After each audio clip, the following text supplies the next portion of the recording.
What's up, folks? Today is Wednesday, June 17th, 2026. Coming up on Roland Martin Unfiltered, streaming live on the Black Star Network this Juneteenth week. In Georgia, Republicans are not redrawing the state's political maps despite Governor Brian Kemp's special session being specifically called for that purpose. But there are some other things. Protests broke out today in the state capitol. We'll show you what took place. The races are set for key Georgia elections, and we will provide a recap of Tuesday's runoffs. Also, we'll examine the findings of an expert in elections forensics regarding the purging of black voters from the rolls, plus Florida's claims of ghost voters. We'll talk to a black Georgia farmer about the importance of black American family farms to food security and what could happen if we lost them completely. Plus, the Mississippi police officer who killed a black one-year-old child is now on leave, and the family is demanding the release of body cam footage from the incident. A white Florida police officer who choked a fellow officer will not face a jury. Will explain why his charges could potentially be dropped altogether. Plus, Trump's reasoning behind why the U.S. will return Iran's frozen assets instead of seizing them has left many people confused, and it shows his stupidity. Friday marked the 161st anniversary of Juneteenth. Tonight, we'll speak with the son of the father of Juneteenth, late Texas State Representative Al Edwards Sr. Folks, it's time to bring the funk. Roland Martin Unfiltered on the Black Star Network. Let's go. Whatever the miss, he's on it. Whatever it is, he's got the scoop, the fact, the find. And when it breaks, he's right on time and it's rolling. Best believe he's knowing. Putting it down from sports to news to politics. With entertainment just for kicks, he's rolling. It's on go, y'all. It's Roland Martin, yeah. Rolling with Roland now. He's funky, he's fresh, he's real, the best, you know he's Roland Martin now.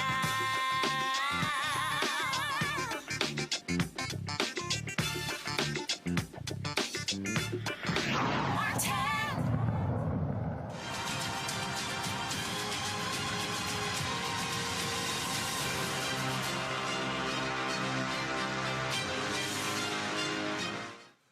Folks, so the Election Truth Alliance is a nonpartisan nonprofit group that has recently released a report on how Florida's voter registration database and vote counting systems were compromised during the 2024 election, enabling vote manipulation at the presidential and down ballot levels.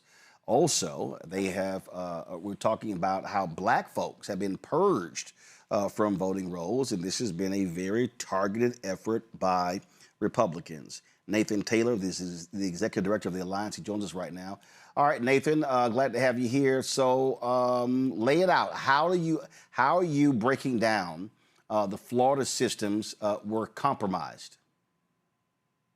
Absolutely. So the ETA, as you said, has been, we've been doing this for almost 2 years now, actually investigating U.S. elections, starting with the 24 election. And we've been working with an investigative journalist named Allison Green out of Florida. And she has helped us gain access to the voter rolls in Florida, has helped us start digging up and actually doing on-the-ground investigations. And as you mentioned, the concerns we are finding is that when looking at the voter registration for Florida and even some other states as well, we have started to find problems that could be created by could be a cause of purging voters.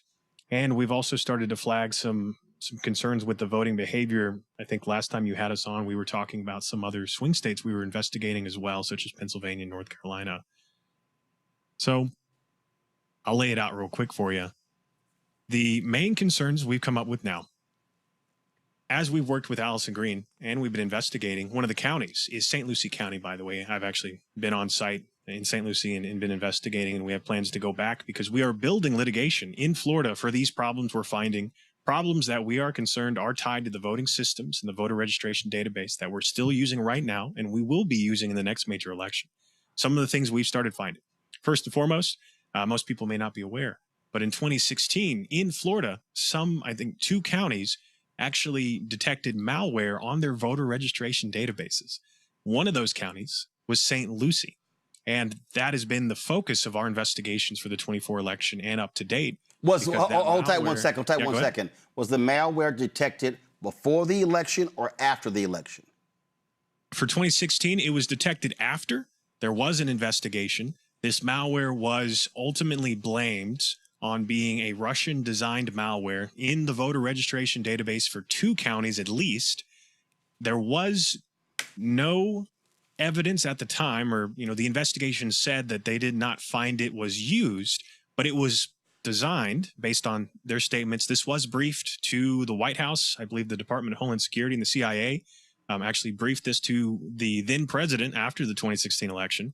And this malware was designed to, and I quote, allow the targeting and purging of voters based on key demographics, such as being minority voters, and could purge up to, say, 10% of the active registered voters in a county. So that's important because we are now flagging, as we've been investigating the 24 election in St. Lucie County and Florida and other places, we are seeing evidence that suggests that if that malware did exist then, it may, or something like it, could be in effect in the 24 election and recently, because we are finding evidence of purged voters. In St. Lucie County, for example, Allison Green got the voter registration database from before the 24 election, the presidential, and then right after, and around 25,000 active registered voters were purged from the rolls with no documentation from the county, and that's about 10% of the active registered voters in that county. By the way, St. Lucie County being, I believe, like the 11th most populated county for Black residents. I think Fort Pierce was really one of the areas in St. Lucie we were focusing on and finding these problems. So, any other questions before I get into the actual on the ground pieces that I think are important? Okay, just go right ahead. Walk us through that. All right. Yeah. So, as I said, Allison helped us get the rolls, and also we have done an analysis flagging abnormal voting behavior in Florida, in St. Lucie County, just like in the swing states. By the way, all of these places, Pennsylvania, North Carolina, and Florida, they're all using the one major voting system brand, ES&S, which we now have disclosed vulnerabilities to their source code for their software. And we've done some on-the-ground investigations to highlight, is there a problem with the registration database? Not only the purging, but we've now started to flag concerns with what, as you mentioned, would be, we're coining as ghost voters, voters that are not real or not active, and they are potentially having votes cast for them. And so I do have some examples of this as we've been investigating. And as I said, we're building litigation because we want to get to the bottom of how is this going on? How is this not being discovered by the counties in the state? Some of the things we've been finding, for example, in St. Lucie County, they have, let me see here, in St. Lucie County specifically, over half of their precincts had more votes cast than active registered voters in the 24 election. So 35 of their 61 precincts had more votes cast than active registered voters. As I said, some of those precincts we've been flagging are around the Fort Pierce area, which is where a majority of Black voters and Black residents are in that county. We also flagged some other issues with when doing these records requests. The chain of custody of the ballots has kind of come up as we're missing some of those sequential batches of ballots that the county, hasn't provided us information on. We did some door knocking because that was the next step in our process. As we said, if there's a problem with the systems that are both counting the votes here, but also the systems that keep registered voters, and someone is, doing something behind the scenes, well, let's start going to some of these areas where these voters are and let's talk to them. Let's see if what's happening, digitally is matching what's happening on the ground. And I'm sad to say, we went to multiple locations. We went to a UPS store that had multiple active registered voters that don't live there. We went to a boat marina where we were finding the same thing, where there were a bunch of potentially ghost voters on the rolls and showing up as active and engaged in the elections, in the presidential election, but don't actually exist. Allison has now started to put out more of her work. She has a Substack. We have a Substack as well. And her campaign is It's Up to Us. And she's putting on her Substack further evidence of ridiculous amounts of voters in these voter rolls that have first names like ATM or have last names like none or live on a residential address streets with no houses in them. And kind of the final piece of this, we actually went to a address that was under construction during the 24 election. A couple was showing as having purchased that house and moved in after the election. We went and knocked on their door because the husband of the couple shows, per the county records, as having voted in the 24 election. And yet when we went and we talked to them, they didn't live in the county. They lived in Palm Beach County, not St. Lucie County. And they voted in Palm Beach County. And yet the husband had a vote cast for him in St. Lucie County. And this was just the first things we started finding. We've continued to dig and we've continued to flag these problems, and especially have started to raise concerns of the systems, as I said, that we're still using right now. Any response from the state of Florida? No, the county, which had provided us those records, due to records requests, which Allison Green has been working with, we really just kind of didn't get a investigation or a response. We're looking at how could we bring this forward litigation wise, and whose responsibility is it to actually do something about this? Because as we said, if this has been going on for at least one election, well, some of these problems mirror concerns raised in 2016 as well. And so I think there's been other individuals that have been investigating and doing this work, Greg Pallas being one, looking at like the purging of voters. And I'm concerned because, as I said, we're finding these problems in Florida, but we have started investigating similar concerns of illegal purging that could be, you could pull it off by compromising the databases. And we're finding some of those same problems across other states as well as we've continued to investigate. Questions for my panel. I'm going to bring them in. Robert Patillo. He is a civil rights attorney with the Patillo Law Firm out of Atlanta. Joy Cheney, founder of Joy Strategies out of D.C., and we'll be joined later by Rebecca Carruthers, President and CEO of Fair Elections Center out of D.C. Robert, you first. This is great work and great reporting that you're putting out there. For average voters, what should be the biggest concern they have with the quote unquote integrity of this voting system? Because we've heard from years and decades, frankly, from Republicans, we need to be afraid of election integrity. But it appears in 2024, with the confluence of turning points and Elon and the billions of dollars flowing in, it seems that the 2024 election may have been less secure than people give it credit for. That's an excellent point. And there's two pieces, as you said. How can voters be engaged and actually have a say in this piece? And, what are some of these recent concerns? Well, as you said, with certain individuals that have come up in Pennsylvania as knowing vote counting computers and, being involved, there's definitely an issue right now where voters need to be checking their voter registration, especially leading up to the next major election. We did find issues in the 24 election in Pennsylvania and other places where voters who were active showed up to vote and they had been purged with, no warning. Mm-hmm. So you can check this multiple times leading up to the election. And then the other piece, really what we've been doing is, as we've been, as you said, investigating, making this public, voters need to know that the systems we're trusting at the county and the state level, as we're finding out now, we are flagging that they are vulnerable to manipulation, that the software we're using has vulnerabilities that could be exploited if you knew what you were doing, and that the states and the counties need to do something about it. They need to fix this. They need to patch these systems. And we've really just kind of been stonewalled when we go to the states, like we've been doing in Pennsylvania and North Carolina and, in other places as well. Joy? So I just want to make sure, what you're arguing, though, doesn't lend to the credibility that all elections are rigged. And I think that that's something that we have to be really careful about, with saying there are some problems and we need to make sure that we're securing these boxes, and then saying on the other side, don't worry about going to vote because it's not, it's a fait accompli, right? There's some invisible hand. So how do you make sure you report on this, but doing so responsibly so that we can fix what needs to be fixed, but also not scare people away from the polls? Right. That's the big piece is, as we have continued to do this investigation, we want people to show up and vote. We want people more engaged and more active in being registered, and checking that is one piece. But also, one thing we found is that there's not really been other groups that have put as much effort and time in investigating as now, right? More people are aware of these problems and watching, and we're hopeful that if there are problems going into the next major election, the more people who are engaged in our elections will make it harder or more visible if someone is doing something. And as I said, the ETA, we are now investigating. We are now active. We didn't exist 2 years ago during the 24 election. And so I like to say that is there are more people who are watching, and more people who are willing to take action as we go forward in our elections.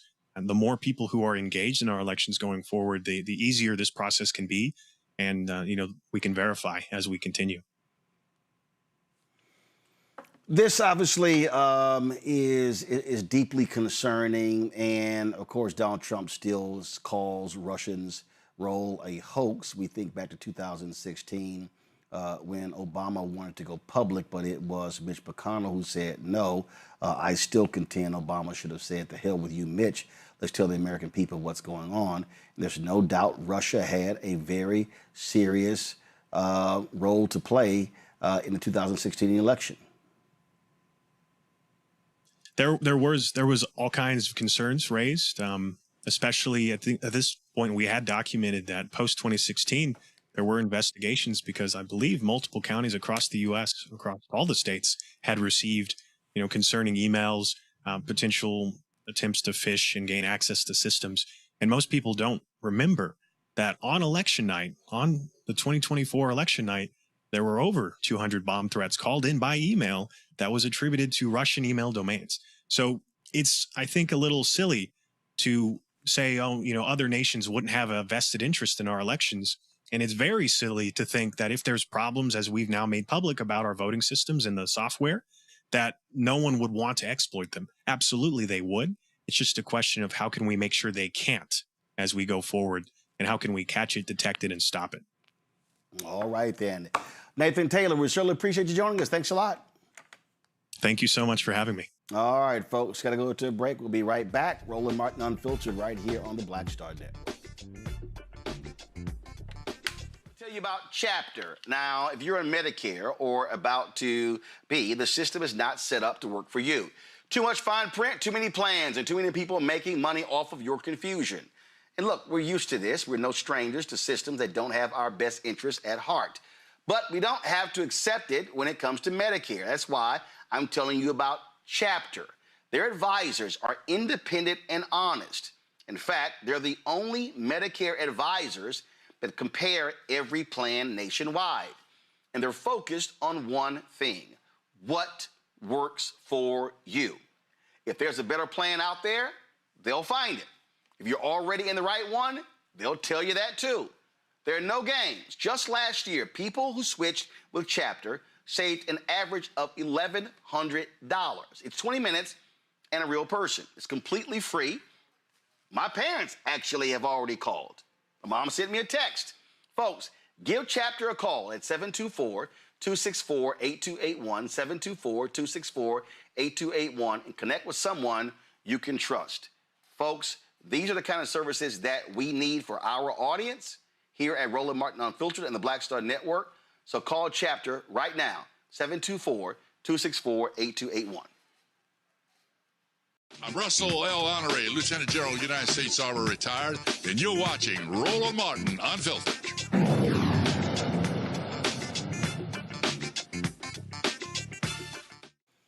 Folks, according to the Georgia Secretary of State, more than 1 million total votes have been cast in the primary runoffs. Several major races, including the Republican gubernatorial and U.S. Senate elections, were on the ballot. The results are in. Last night, Republican Rick Jackson will advance to the November general election with Democratic former Atlanta Mayor Keisha Lance Bottoms. It was Jackson who beat the lieutenant governor in Georgia, Burt Lance, to win that position. Donald Trump, as well as Brian Kemp, backed Lance over Jackson. Well, that did not help. But Jackson is a billionaire, and he's been self-funding his campaign in the United States Senate race. Hard right core Congressman Mike Collins advanced to the general election. He is going to face Democratic Senator John Ossoff. He beat out David Dooley, who was endorsed by, first of all, Collins was endorsed by Trump. Dooley was endorsed by Kemp, and so that's what happened there. On the Democratic side, in the Secretary of State's race, Judge Penny Brown Reynolds will face Tim Fleming for the office of Secretary of State. Fleming beat one of the most despicable individuals ever on the Republican side, Vernon Jones. Vernon Jones, of course, former county executive, county CEO. Vernon Jones, he was a Democrat, flipped to the Republican side. He spent years kissing tons, and I mean tons, of MAGA ass. He's run for numerous positions. He ran for a state seat. That did not work. He ran for, again, Secretary of State. And this is Vernon right here. And so, Vernon, how did you enjoy that ass kicking you got? See, Vernon loves to talk trash on social media, loves to denigrate African Americans, don't agree with him. And he's kissed more Donald Trump ass than Melania Trump or Lindsey Graham. Well, he's taken another L, virtue of Republicans in Georgia. Ain't that something? So sad to see Vernon lose. Psych. Amanda Hollowell and Jim Kingston will go head-to-head in Georgia's 1st Congressional District, while Sarita Smith will face Rick Allen in Georgia's 12th Congressional District. So you got those races. Then, of course, Fulton County is going to have a new chair. That's right, Mo Ivory, a commissioner. She beat out the incumbent in that race. Let's talk about it. Robert, I'll start with you. Feel so sad for poor little Vernon.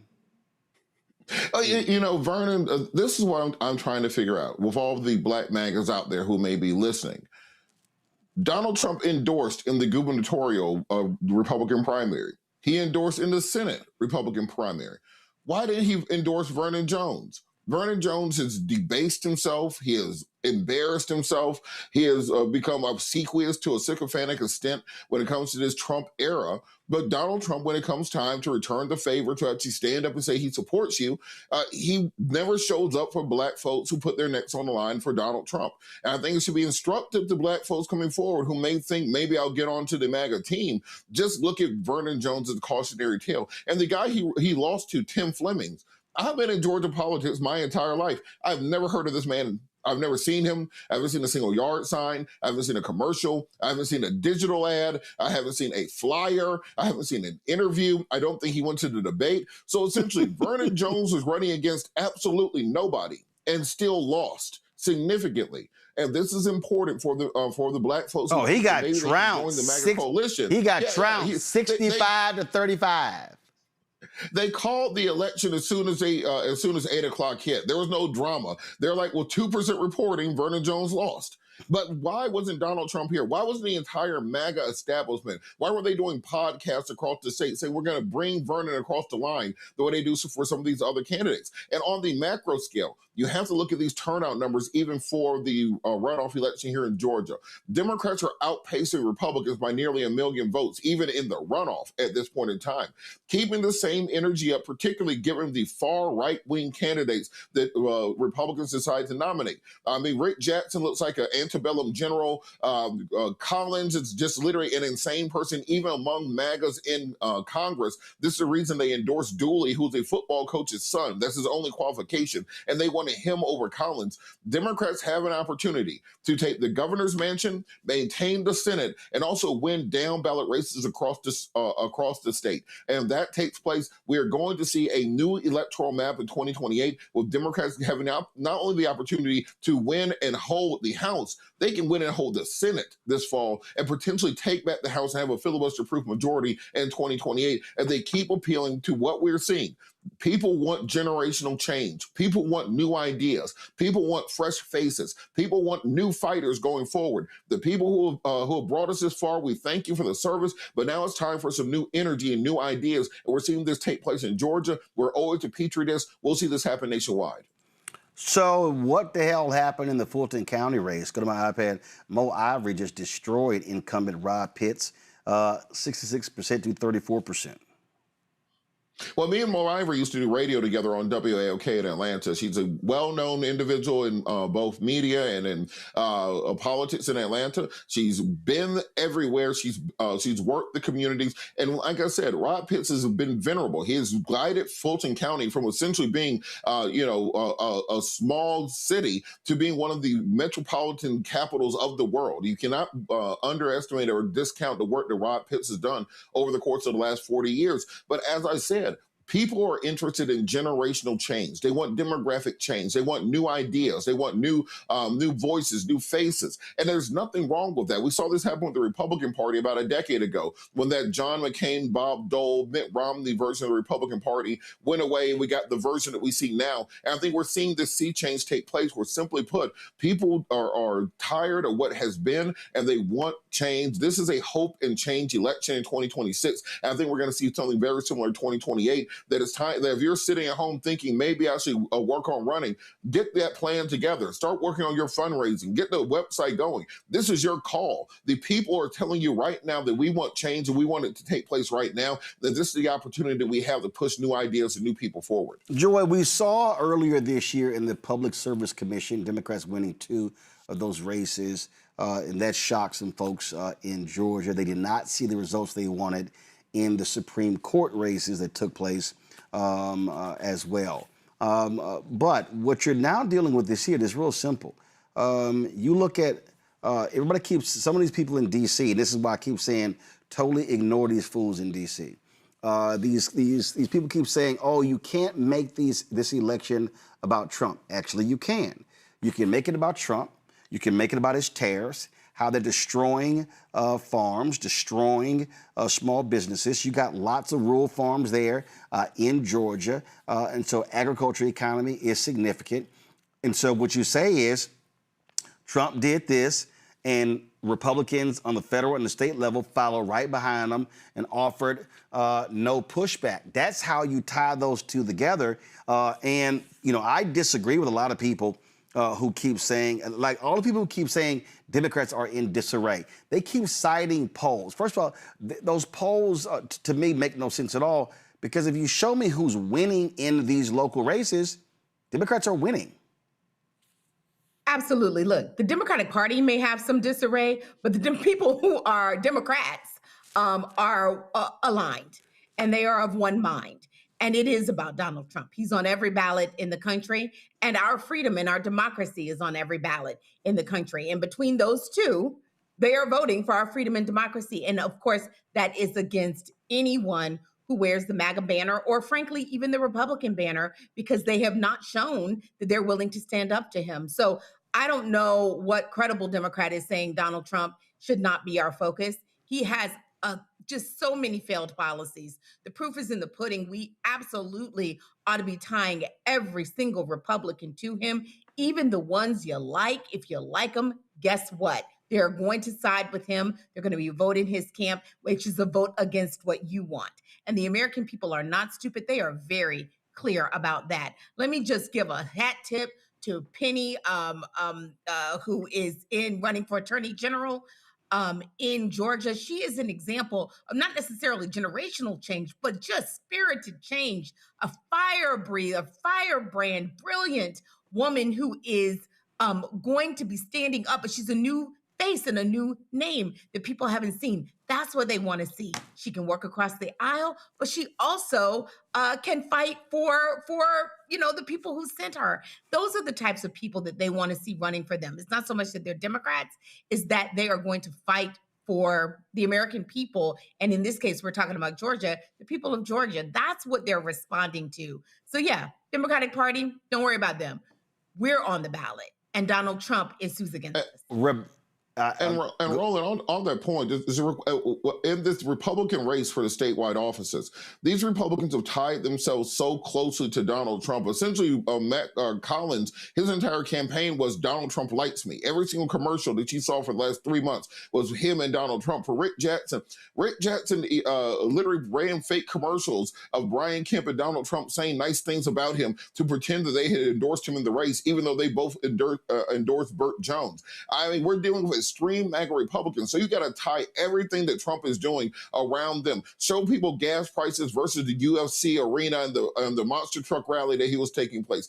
Show people what's going on with healthcare versus him resurfacing the pool at the White House. You have to hammer home that these millionaires and billionaires are only running for one particular reason, and that's to line their pockets. Elon Musk invested $250 million so he could become a trillionaire. What do you think the rest of these billionaires are doing? And you have to hang that around their neck on a state and local level in order to start taking the country back. Rebecca, did not take Senator John Ossoff long to hit Representative Mike Collins.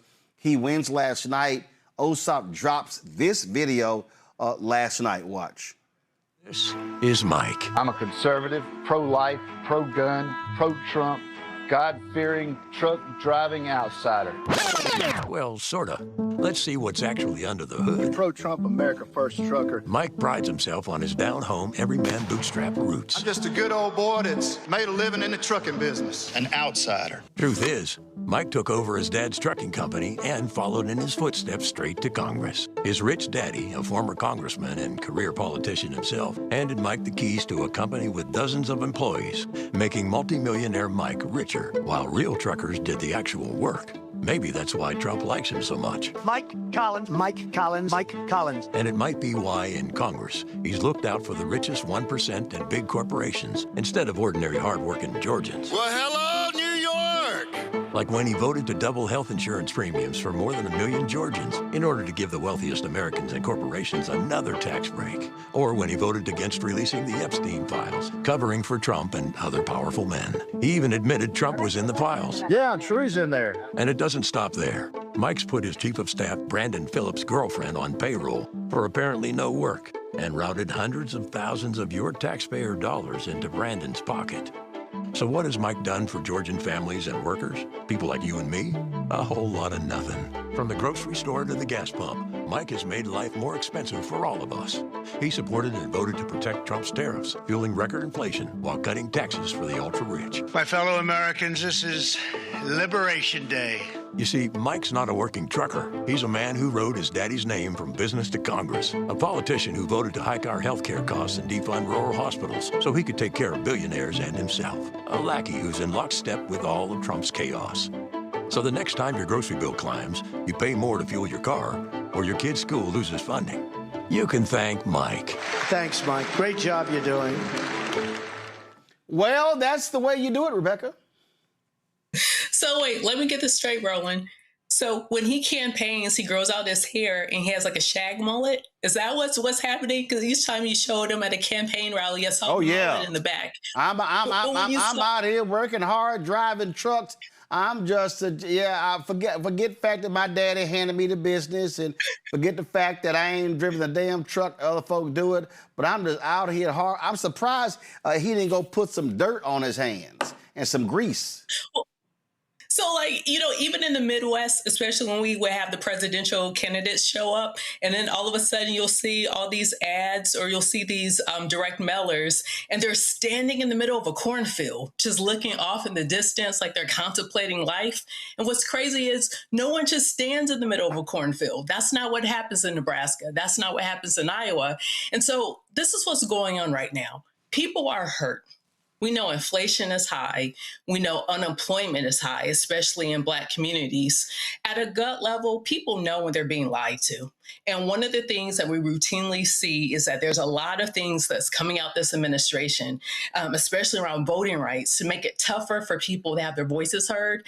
And so what's interesting, you're looking at this type of, that's like a contrast ad. Where it's literally, well, no, it's not a contrast ad. It's a defining ad. And so when you run a campaign, part of the strategy is to define your opponent before your opponent has the opportunity to define themselves. And so just showing that he's more of a Wall Street guy than an actual Georgia guy, you know what, this might be very well effective because people know that they're hurting. They want answers. They want to hear from candidates that are actually being responsive with solutions. And, you know, we even see that with all of the movement that's happening in Georgia right now. We're even seeing that some of the Republican lawmakers in Georgia wanted to do some massive redistricting, eliminating many Black seats in Georgia. And then because of the public outcry, we're seeing that they're no longer going to do that for 2028. They were actually poised right now to do some heavy redistricting. And so, look, we need as many people as possible to pay attention, get active, hold your electeds accountable, because you can actually move things. You can actually make changes now, not just in November. We need people to show up in November, but right now you can start making change in your community. But that's a very effective ad. Turnout is going to be critically important, Robert. Ossoff announced that he and Lance Bottoms are going to be both running together, fully embracing her. You've got people who are critical of her tenure as Atlanta mayor, who supported others. But what I always say, when the primary is over, you got to come together and defeat your enemy. Give us a sense of what do you think? Is it doable? Is it doable for Democrats to hold that Senate seat? Warnock, of course, beat back that idiot Herschel Walker in 2022. How do you see this election, and what are these campaigns going to do in order to drive that Black vote in Georgia? Well, I think it's important that what we're seeing with Ossoff and Bottoms is similar to what we saw with Ossoff and Warnock in the 2020 campaign. That you have demographic issues where they can interchange. You have white voters who are often very socially and economic conservative, even if they are on the Democratic side of the aisle. For years, there was this joke in Georgia: you had the Democratic Party and then the Black Party, and occasionally they would vote on similar issues. So Ossoff gives Bottoms a way in to speak to some of those audiences. She's very known within 285, but has to work on her name recognition, her campaigning outside of the city. Very often, Atlanta candidates carry a very Atlanta of spirit with them when they travel to the rest of the state. I'm hoping Ossoff can help to open some of those doors for Bottoms and introduce her to some of those communities. At the same time, for Ossoff, look, you're going to have the population centers where African Americans are at turn out in 2020, 2012 numbers in order for to push him across the finish line. You're going to need Georgia, or you're going to need Atlanta, Macon, Savannah, Columbus, Albany, Fort Valley, Augusta, Athens. You need them turning out in massive numbers. And Keisha Lance Bottoms has rock star energy in many of these locations. She's able to draw crowds. She has a magnetic personality. She has a great smile. She has wonderful policies. She has the resume that is needed that appeals to those audiences. So when you're bringing Jon Ossoff along with you, you're ginning up enthusiasm around him and introducing him to communities where maybe they would not have looked so deeply into the campaign. This is going to be a base versus base election. Who can turn out their base? And on the Republican side of the aisle, you very much have a fractured Republican Party with Rick Jackson, the billionaire, who's now admitted to having illegal immigrants working at his business and in his home. Burt Jones asked, "Do you have illegal immigrants working for you right now?" He says, "I don't know." He has a story of outsourcing, of destroying communities and businesses, private equity, everything that you would expect from an evil billionaire. And I think that creates an opportunity, particularly when many people had no idea who Rick Jackson was before this election, for Bottoms to very much become the first African-American female governor of this state. And at the same time, for Ossoff to fend off Collins, who is one of the more extreme members of the MAGA coalition, and in any regular year would have no opportunity even at getting the Senate nod. I mean, if Brian Kemp had run for Senate, there's no way Collins will be the nominee. So we're seeing very strong opportunities, but they're going to have to put the boots on the ground. Listen to people who are running campaigns in Georgia. Do not bring DC, San Francisco, New York consultants in. Listen to the community organizer, put boots on the ground, and say winnable state. It also means, and I've said this consistently, that Democratic donors are going to have to put the money on the ground, Joy, in Georgia, in North Carolina, especially those two. You've got some serious issues with Graham Plantner in Maine. That's a critical state for them to win. You've got concerns in Iowa. They're not happy with the Republicans, especially those farmers. You got the Senate race in Alaska. You, of course, got the Texas race, Tallarico, versus the corrupt Attorney General Ken Paxton. And then you also potentially might have Florida. But what is going to take, it is going to take, frankly, candidates ignoring these white consultants, these largely white male consultants, and not try to put all your money into television. It's going to have to be strongly digital, but also on the ground. Absolutely. And you're going to have to start hiring the people who are leaders within that community. I really don't know what is so difficult about it.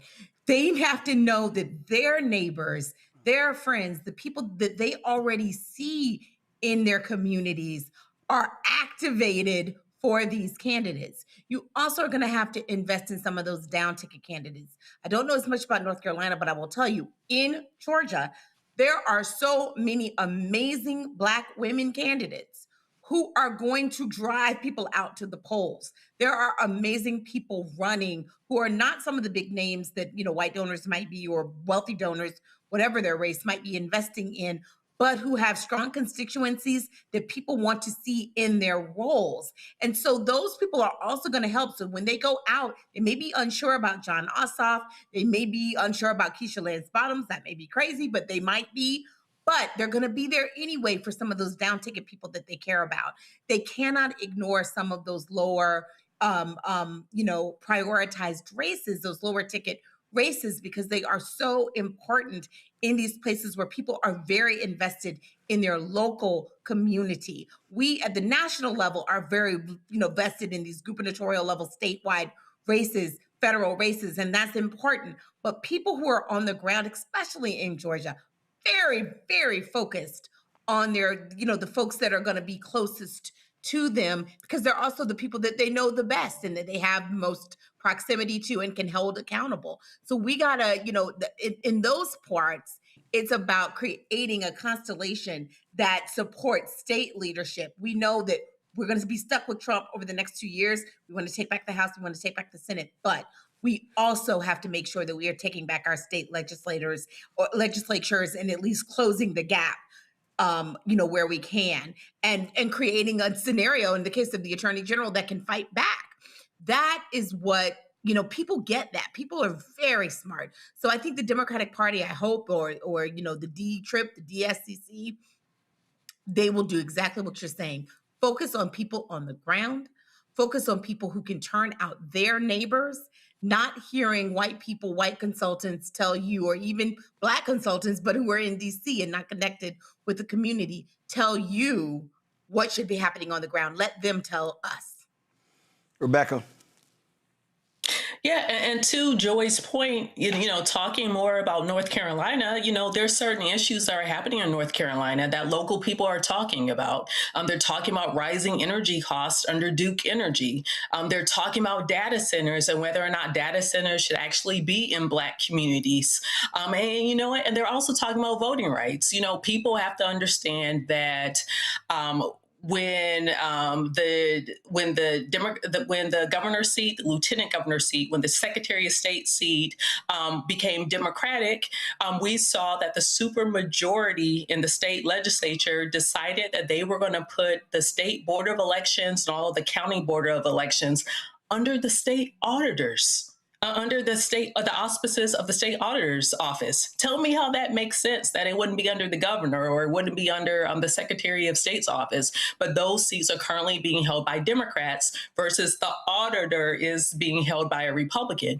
And so we're even hearing in Guilford County, or actually, in Jackson County, where Asheville, North Carolina is, Republican Board of Election members said that they were getting pressure from the state auditors to close down early voting centers, early polling locations on college campuses. And so we are hearing from people on the ground, and we're hearing about some of the issues that they care about. And so for any candidate, for anyone, you have to listen to what people, like what Joy said, you have to listen to what people on the ground are talking about, what they're saying. And in North Carolina, they're concerned about their rights. Absolutely. All right, folks, got to go to a break. Let's do this here. Let's continue talking about what Georgia did with these Republicans when it comes to the redrawing of state lines. Now, Robert, the thing here is that protests were taking place today. There were folks who were in the state capitol. Y'all rolled that video. And what you see, there was even one point where folks were, as Republicans were talking at the microphone, they were chanting "Black Voters Matter." Roll this, turn the audio up.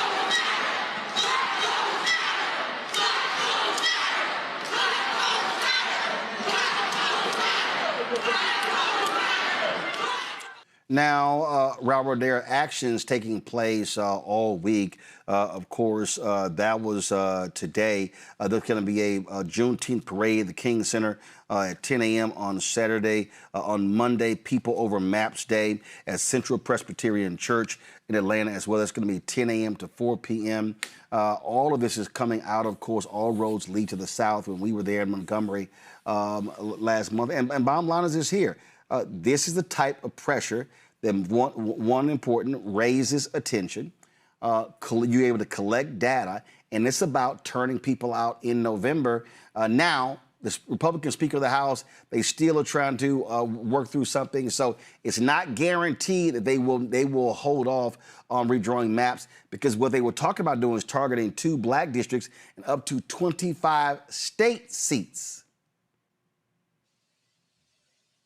And Ron, I think that the important point that you're making is the idea of bringing attention to this. Look, right now in Atlanta, the World Cup is going on. You have festivals. It's the summertime.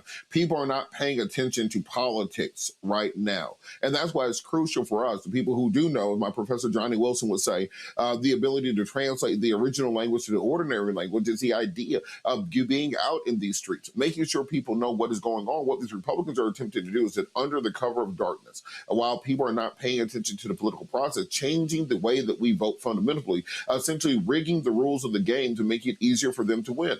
If they could win normally, they would just put out policies and people would flock to them in order to be able to support them. They should be putting up barricades to stop people from wanting to come to support their policies if they had good policies. But no, instead, they're doing everything possible to, instead of having the people choose their choose their representatives, they want the representatives to choose their voters. So right now, we need everyone. We need this all hands on deck. If you're on social media, you need to be posting about this. If you're on television, you need to be talking about this. If you're on radio, you need to be speaking about this. If you're on the internet, you need to be writing about this.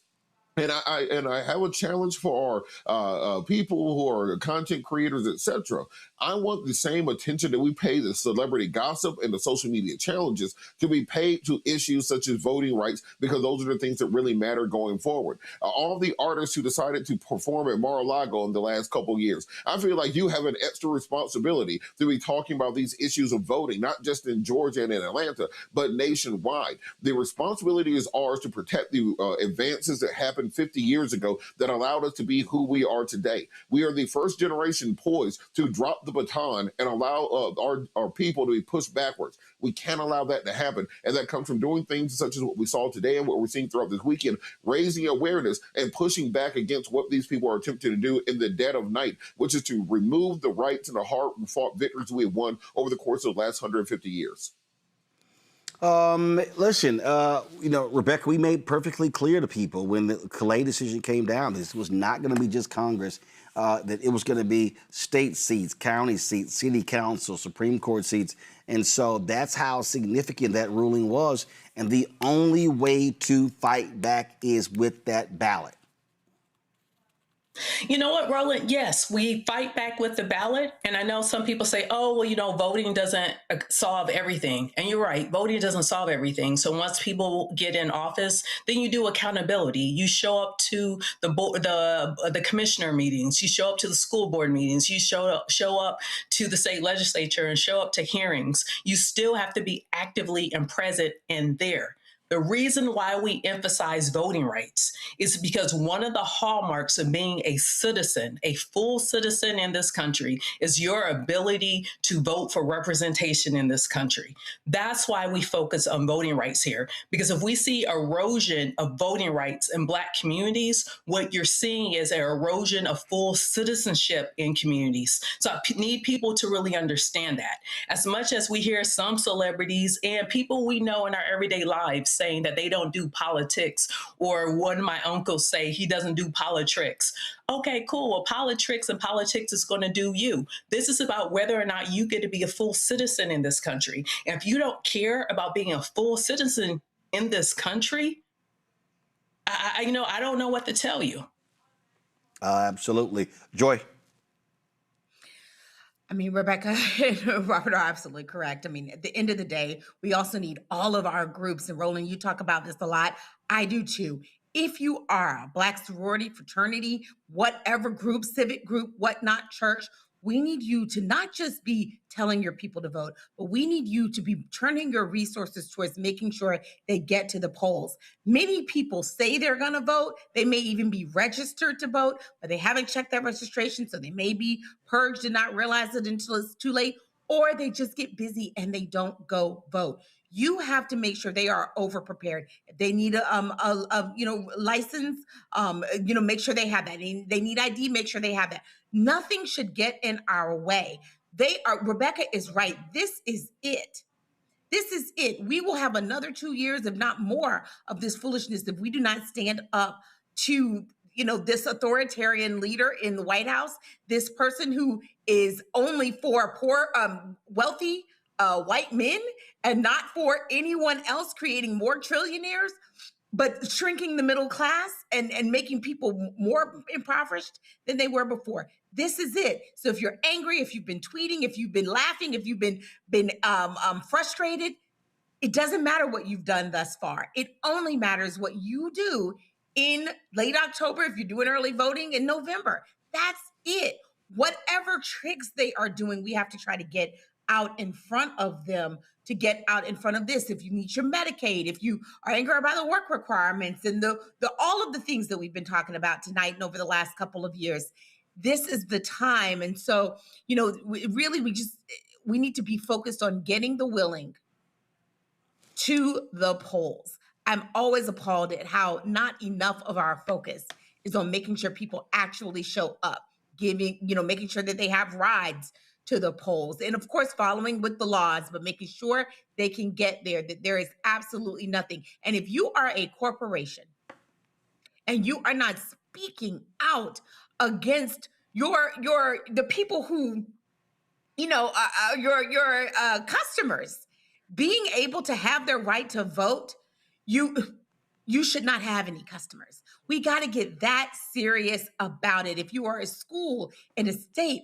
that's disenfranchising people, you should not be getting any of our ticket sales, any of our purchases of your materials, and you certainly shouldn't be getting any sports stars. They can go elsewhere.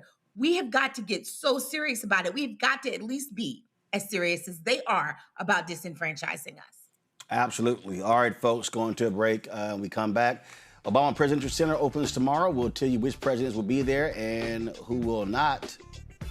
Smelly diaper man won't be there. Lots more to talk about. Don't forget to support the Roland Martin Unfiltered Black Star Network by contributing to our Bring the Funk fan club. The goal is to get 20,000 people contributing on average $50 each a year. That's $4.19 a month, 13 cents a day. It goes to support this show, the 5 other shows on the network.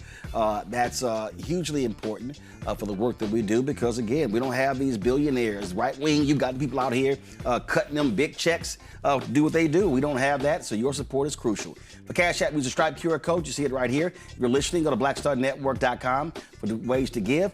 As for credit cards as well, checks and money order, make it payable to Roland Martin Unfiltered, P.O. Box 57196, Washington, D.C. 20037-0196. PayPal, R. Martin Unfiltered, Venmo, RM Unfiltered, Zelle, Roland at RolandSMartin.com, Roland at RolandMartinUnfiltered.com. We'll be right back. All right, folks, let me tell you about Chapter. Now, if you're on Medicare or about to be, the system is not set up to work for you. Too much fine print, too many plans, and too many people making money off of your confusion. And look, we're used to this. We're no strangers to systems that don't have our best interests at heart. But we don't have to accept it when it comes to Medicare. That's why I'm telling you about Chapter. Their advisors are independent and honest. In fact, they're the only Medicare advisors that compare every plan nationwide. And they're focused on one thing: what works for you. If there's a better plan out there, they'll find it. If you're already in the right one, they'll tell you that too. There are no games. Just last year, people who switched with Chapter saved an average of $1,100. It's 20 minutes and a real person. It's completely free. My parents actually have already called. My mom sent me a text. Folks, give Chapter a call at 724-264-8281, 724-264-8281, and connect with someone you can trust. Folks, these are the kind of services that we need for our audience here at Roland Martin Unfiltered and the Black Star Network. So call Chapter right now, 724-264-8281. Hey, yo, what's up? It's Mr. Dalvin right here. What's up? This is KC. Sitting here representing the Jodeci. That's Jodeci. Right here on Roland Martin Unfiltered.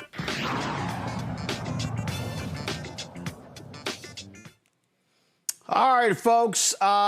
In Georgia, Columbus, Georgia, got their first black mayor in his 158-year history. That's right. Isaiah Hughley was elected as the city's 71st mayor. He defeated city council member Joanne Coggle in last night's runoff election, receiving 51.6%. The victory marks a major milestone for Columbus and a significant political comeback for Hughley. His platform united voters throughout the campaign, focused on addressing poverty, youth violence, and affordable housing. Following the win, he celebrated with supporters and said this here. I need you. The people spoke loud and clearly tonight about the kind of future we want for Columbus, Georgia.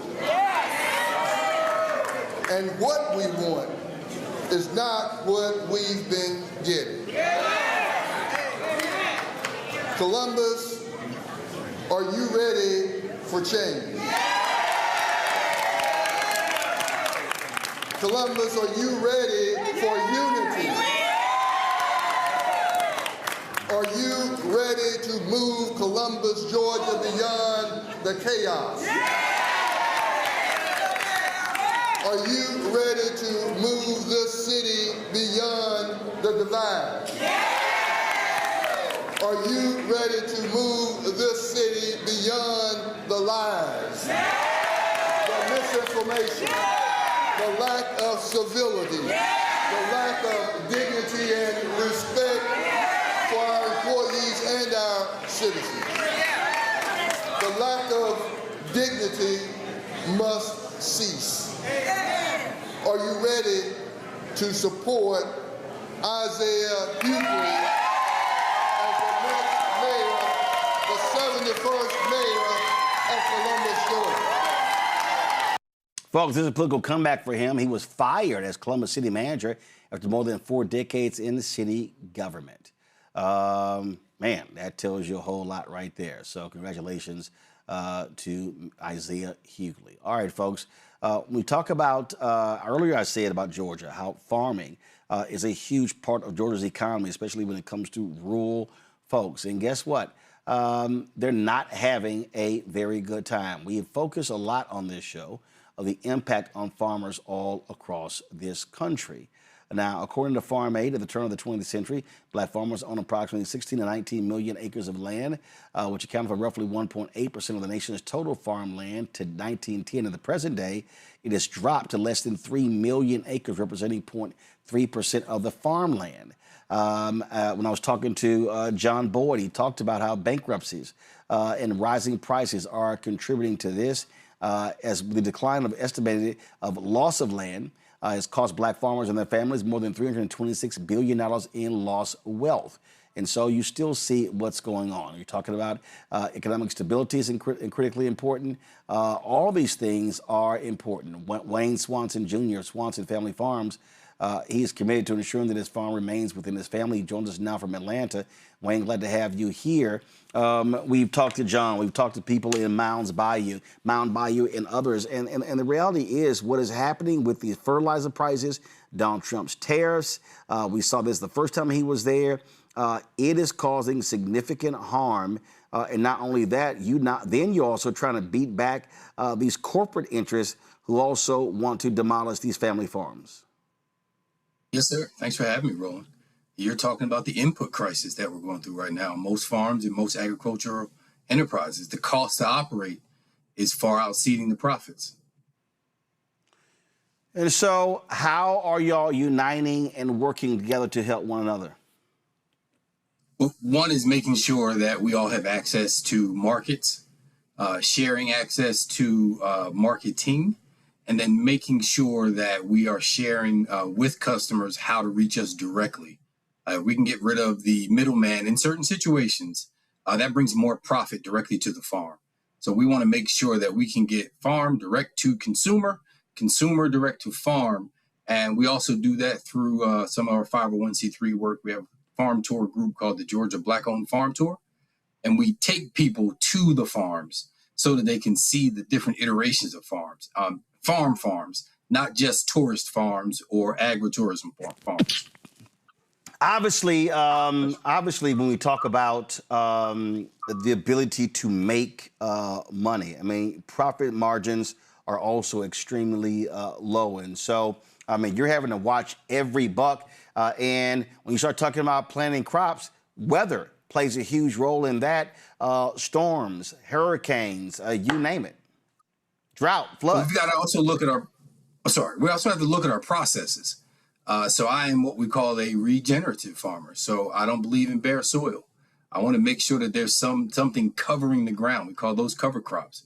I graze cover crops. If I have friends that are planting, I have a friend, Julius Tillery of Black Cotton US. He's a 5th generation cotton grower. He's now instituting cover crops. So it's less diesel, it's less work. And then you have a value added product that can go on when you're not harvesting. So we have to think differently. We cannot think the way the farmers of the 40s and 50s have thought. And that's what happened is everybody got used to the subsidies, the commodities, and they got stuck. And those people never learned how to do a balance sheet. They never learned about average cost of goods sold. They don't know how to market. And it became a bottleneck.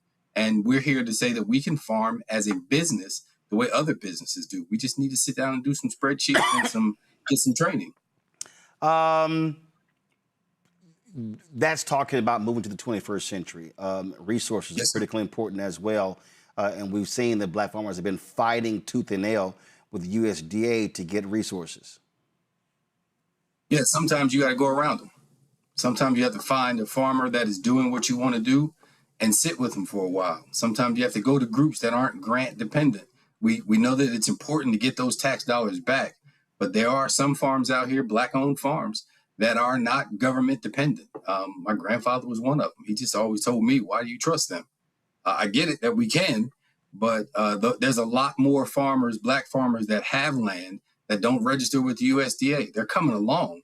But my 80-year-old dad, this is the first year, last year was the first year that he took anything from the NRCS. And I had to convince him to do that. We just want some buckwheat as cover crop. But there are a lot of farms who don't, and they congregate together and make sure that they have what's needed and make sure that the market is ready for them and that they can get to the market. Questions from our panel. I'll start with you, Joy. Okay, can you hear me? Yeah, we got you. Yes. Yeah, sorry about that. How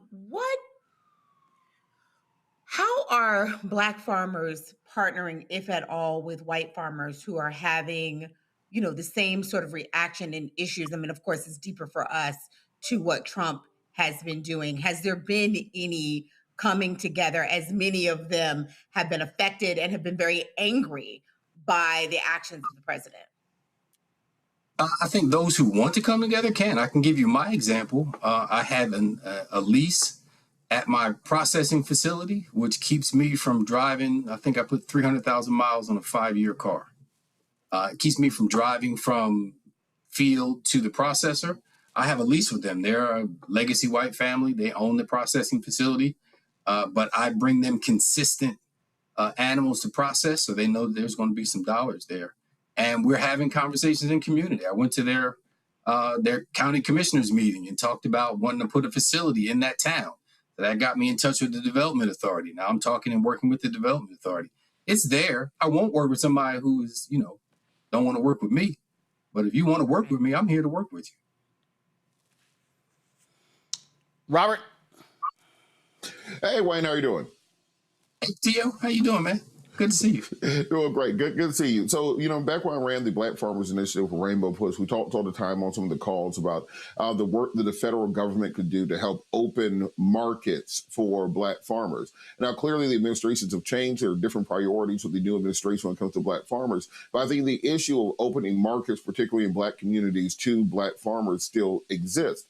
What do you think can be done by, we talked about this before. You have big cities where you have food deserts, lack of fresh produce, lack of fresh meats, vegetables, etc., organic foods, which results in people eating, hot Cheetos and ramen noodles as their sources of nutrients and calories, which leads to chronic health conditions and obesity in our community. It's a cycle. So we can break that cycle by inserting Black farmers in. It helps the Black farmers by creating new markets for their products. It helps the community by creating healthy foods. And also it helps our young people by getting them interested in and creating a pipeline for them to get into agriculture. But if you are a community member, if you are a church or a civic organization, if you own a big shopping center, we have a big empty parking lot, what can those people do to connect with Black farmers in their area to create things such as weekend farmers markets or co-ops or opportunities where folks from the rural communities come to sell their products and folks from the urban environments be able to buy? First, we got to be realistic about the situation. We have to understand that everything that's sitting as a farm isn't a farm for production. Mm-hmm. We've allowed people who may have a tourist farm to be in the food conversation. And what I've done with the Georgia Black-owned farm tours and with a project that I'm invested in, a grocery store in Atlanta, Nourish and Bloom Markets, I think we're opening up our fourth or fifth store, is I supply the market. But we also had to realize we can't have the footprint of a Publix. We have to be realistic about what processing looks like for Black farmers. We can't wish it away. I had to put some money up. I had to invest. And then I had to look at it and say, well, look, we can't be the size of Publix, but give me 2 aisles. Give me 2 freezers. And let's start there and then direct our people. Our people are starving to buy from us. We just have to sit down and develop a mechanism that we can get farm products from the farm to the market in regular intervals. And then we have to train the customers to understand if it's real, it can't always be on the shelf. If it's real. If you want real food, it can't always be in stock. It has to be a season. There's going to have to be something that's out because we've got to grow some things. And once people start to grasp that, now we can do something. Now we can feed you because now you're eating staple foods. And we're not trying to get, I'm sure there are places that'll do it. I'm not trying to give you Gouda, spinach, stuffed sausage. I'm trying to give you sausage. What you do with it at home is up to you. I want to give you staple foods that you can make a meal with. And if we can do that, we can fill shelves and we can get rid of some of the tacos and Cheetos and the hot stuff because we have real food. And with our churches and with other NGOs, we have to implore them to understand that this is not the hot topic. This is food. This is nourishment. Food is medicine. Let us help people become more healthy. The only way we can help people become more healthy is if we allow the people who actually do the work to stand up and have the conversation. And we'll have 1 million seminars, But at some point, we got to get dirty. At some point, we got to figure out these transportation lanes. At some point, we have to figure out what I have to do to be certified so that I can, for food safety, that I can get my food onto a shelf. And then I have to go out and find other partners because I don't have enough land or space to feed everybody. So I've got to do a bunch of leases with people. And then as a consultant, I have to train them on what we need to get this product to market. But I also first need to know that you love animals and that you love people. Because if you don't love people, our people specifically, this ain't going to work because you're going to think this is a business and all you're going to do is sell widgets. No, we selling legacy, we're selling medicine, and we're selling history. So that's what I see about it. Rebecca? It almost sounds like you're saying if we had cooking classes and people learn how to cook again, they will understand the need to actually cook using whole foods instead of some of the processed things that you talked about. What do you see as some of the opportunities in the moment for Black farmers? Aggregation. We're not alone. We've been, we don't trust each other. We all need therapy, right? You've been in this system in America. The Confederates did their job on us. But we need therapy. We need to know that we have to trust my brother who may have 100. I got a cousin I just found out got 185 acres in Middle Georgia. Just found out. He didn't want to talk to me because he didn't know what kind of farmer I was. Now we're talking. And it's now the opportunity to say, all right, what do you need? How can I help you? And sometimes you got to pay some bills or pay some taxes. Everybody, it's not all of a kumbaya. It's business. And some people who are in the conversation aren't willing to put any money up. Other people are waiting for a grant. It's here, but are you ready? Do you have a business plan? And again, back to your original point, can we get nutrient-dense food to the people? We don't need to teach them how to cook. We need to get the food to them. They will cook it. The food is the issue, not the cooking of it. How they decide to cook it is totally up to them. We just need to get them the food so they can start working with the food. And secondary, we need to get them growing something at home so they can be a part of that process. They don't have to grow enough to feed their families. We just want them to grow enough to supplement the staple food items. Grow a couple of tomatoes so that you can make a hamburger and slice the tomato. Grow some salad so you can make a salad along with whatever you're eating at the grocery.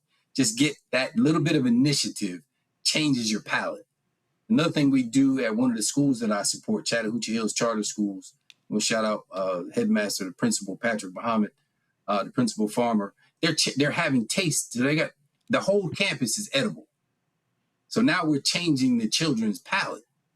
So instead of it all being Cheetos, we let them test the blueberries. We let them taste the lemon balm. We make sure that they have these experiences. We don't have to hit a home run. We could win the game with singles. But we have to take steps. Got it. If people want to reach out to you to learn more about what you're doing and how they can also do what you talk about, where should they go? Swanson Family Farm, LLC.com. You can Google Farmer Wayne, Swanson Family Farm, Instagram, TikTok, all the socials, Swanson Family Farm. All right. Wayne, we appreciate it. Thanks a lot.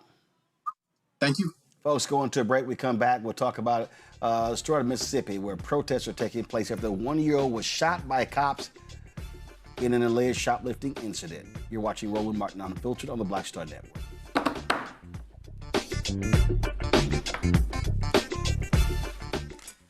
Let me tell you about Chapter. Now, if you're on Medicare or about to be, the system is not set up to work for you. Too much fine print, too many plans, and too many people making money off of your confusion.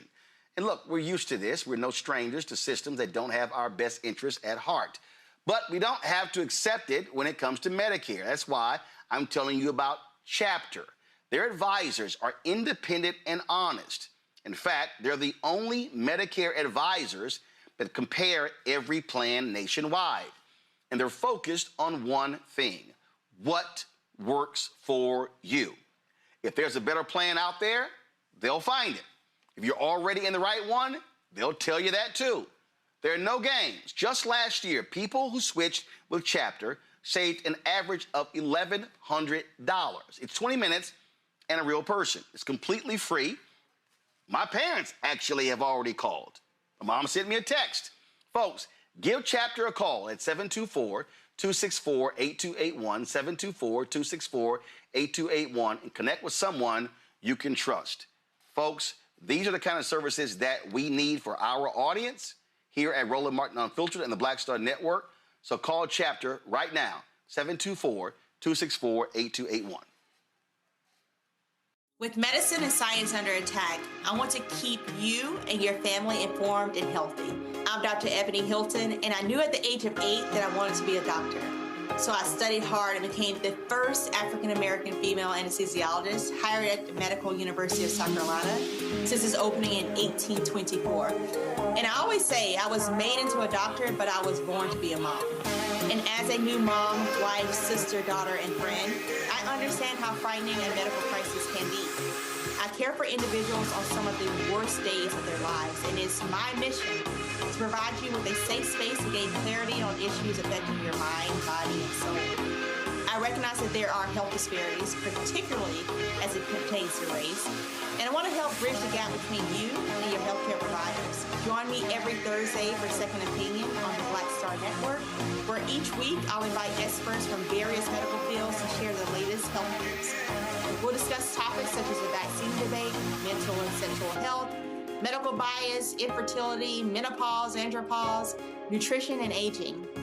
Together with my medical colleagues, we aim to provide you with a second opinion. Don't miss it, Thursdays only on the Black Star Network.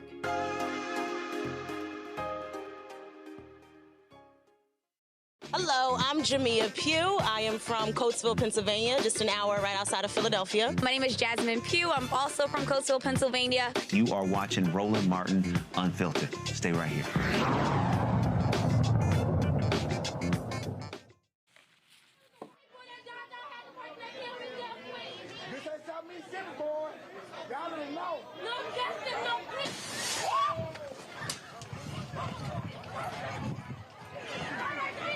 Folks, what started as an alleged shoplifting incident in Mississippi turned into the tragic death of a one-year-old black boy. The Senatobia, Mississippi police officer, first of all, let's walk with what happened, okay, first and foremost. Cops were called and allegation that someone was shoplifting. Cops show up. They see two adults walking out with a child. They get into a car.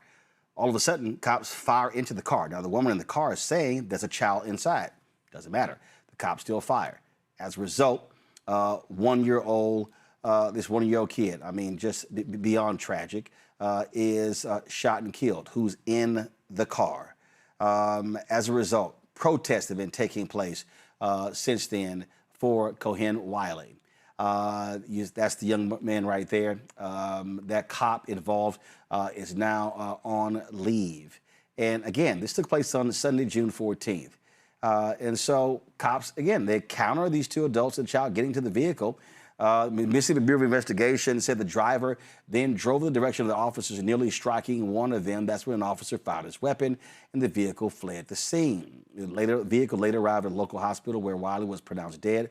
Another person in the car suffered critical injuries. The mother of Valencia Wiley claimed she showed officers her one-year-old was in the car just moments before the officer fired shots, killing her.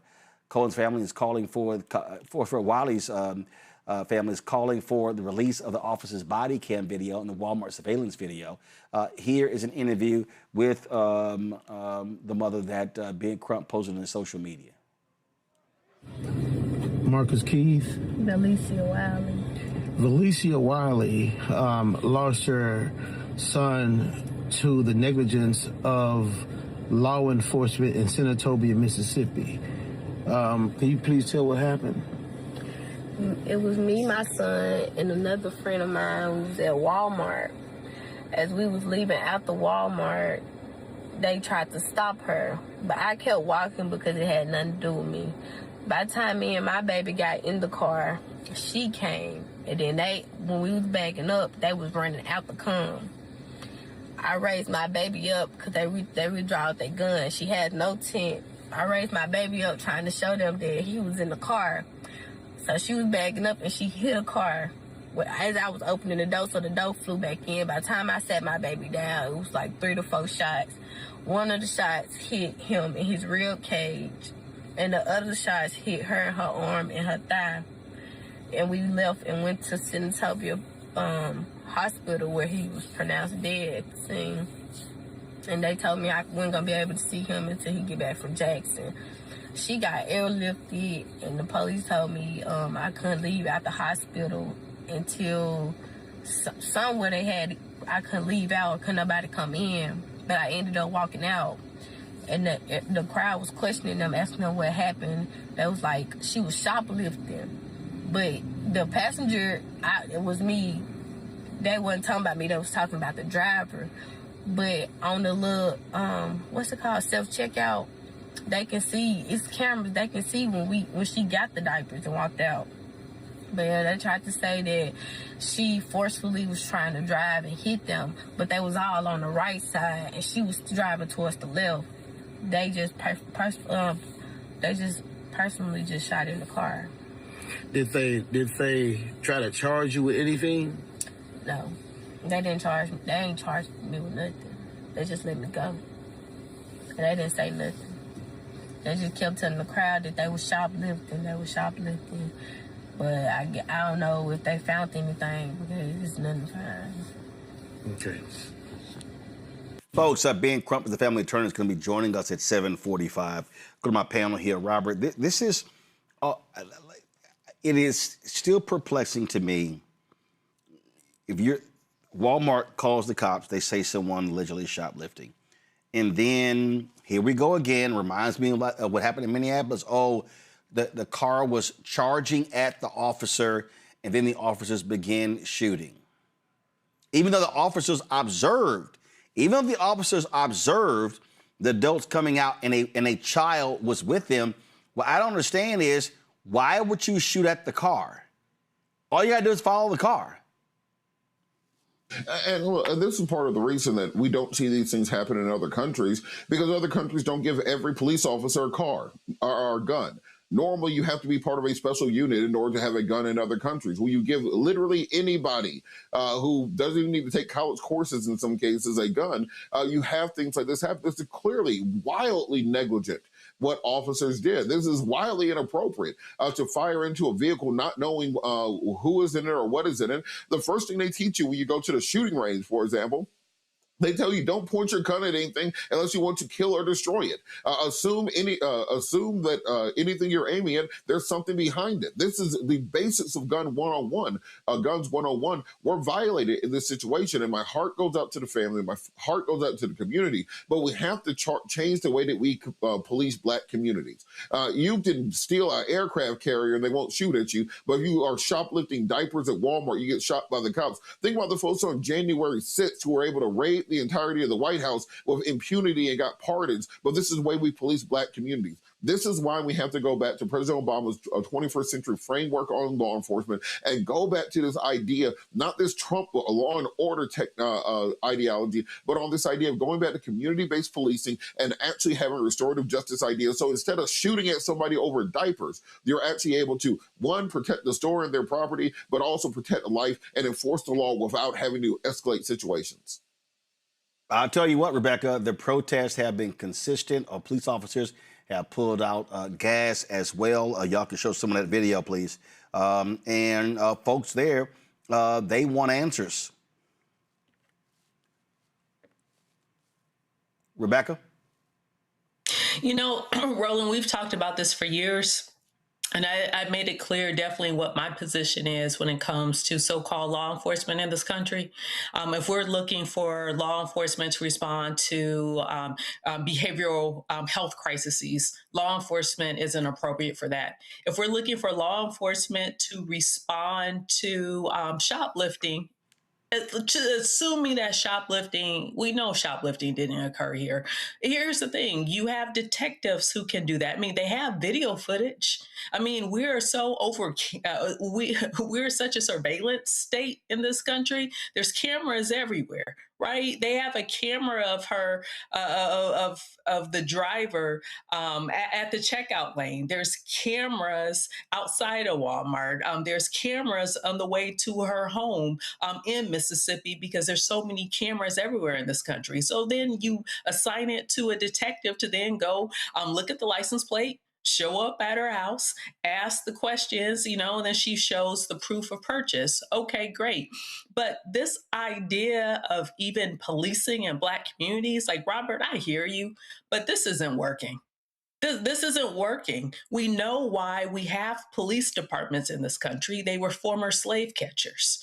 Even when we see ICE in modern times, it's almost like slave catchers, watching them round up so-called immigrants, so-called vermin and illegal aliens in this country. That's modern slave catching that we're watching. There's no reform. I mean, it's not just that they shot a 1-year-old child, they shot a baby. They shot a baby. They saw that there was a baby in that car and they shot a baby. They shot to kill and they killed. They killed a baby. Where is Walmart? What is Walmart saying? This is their store, right?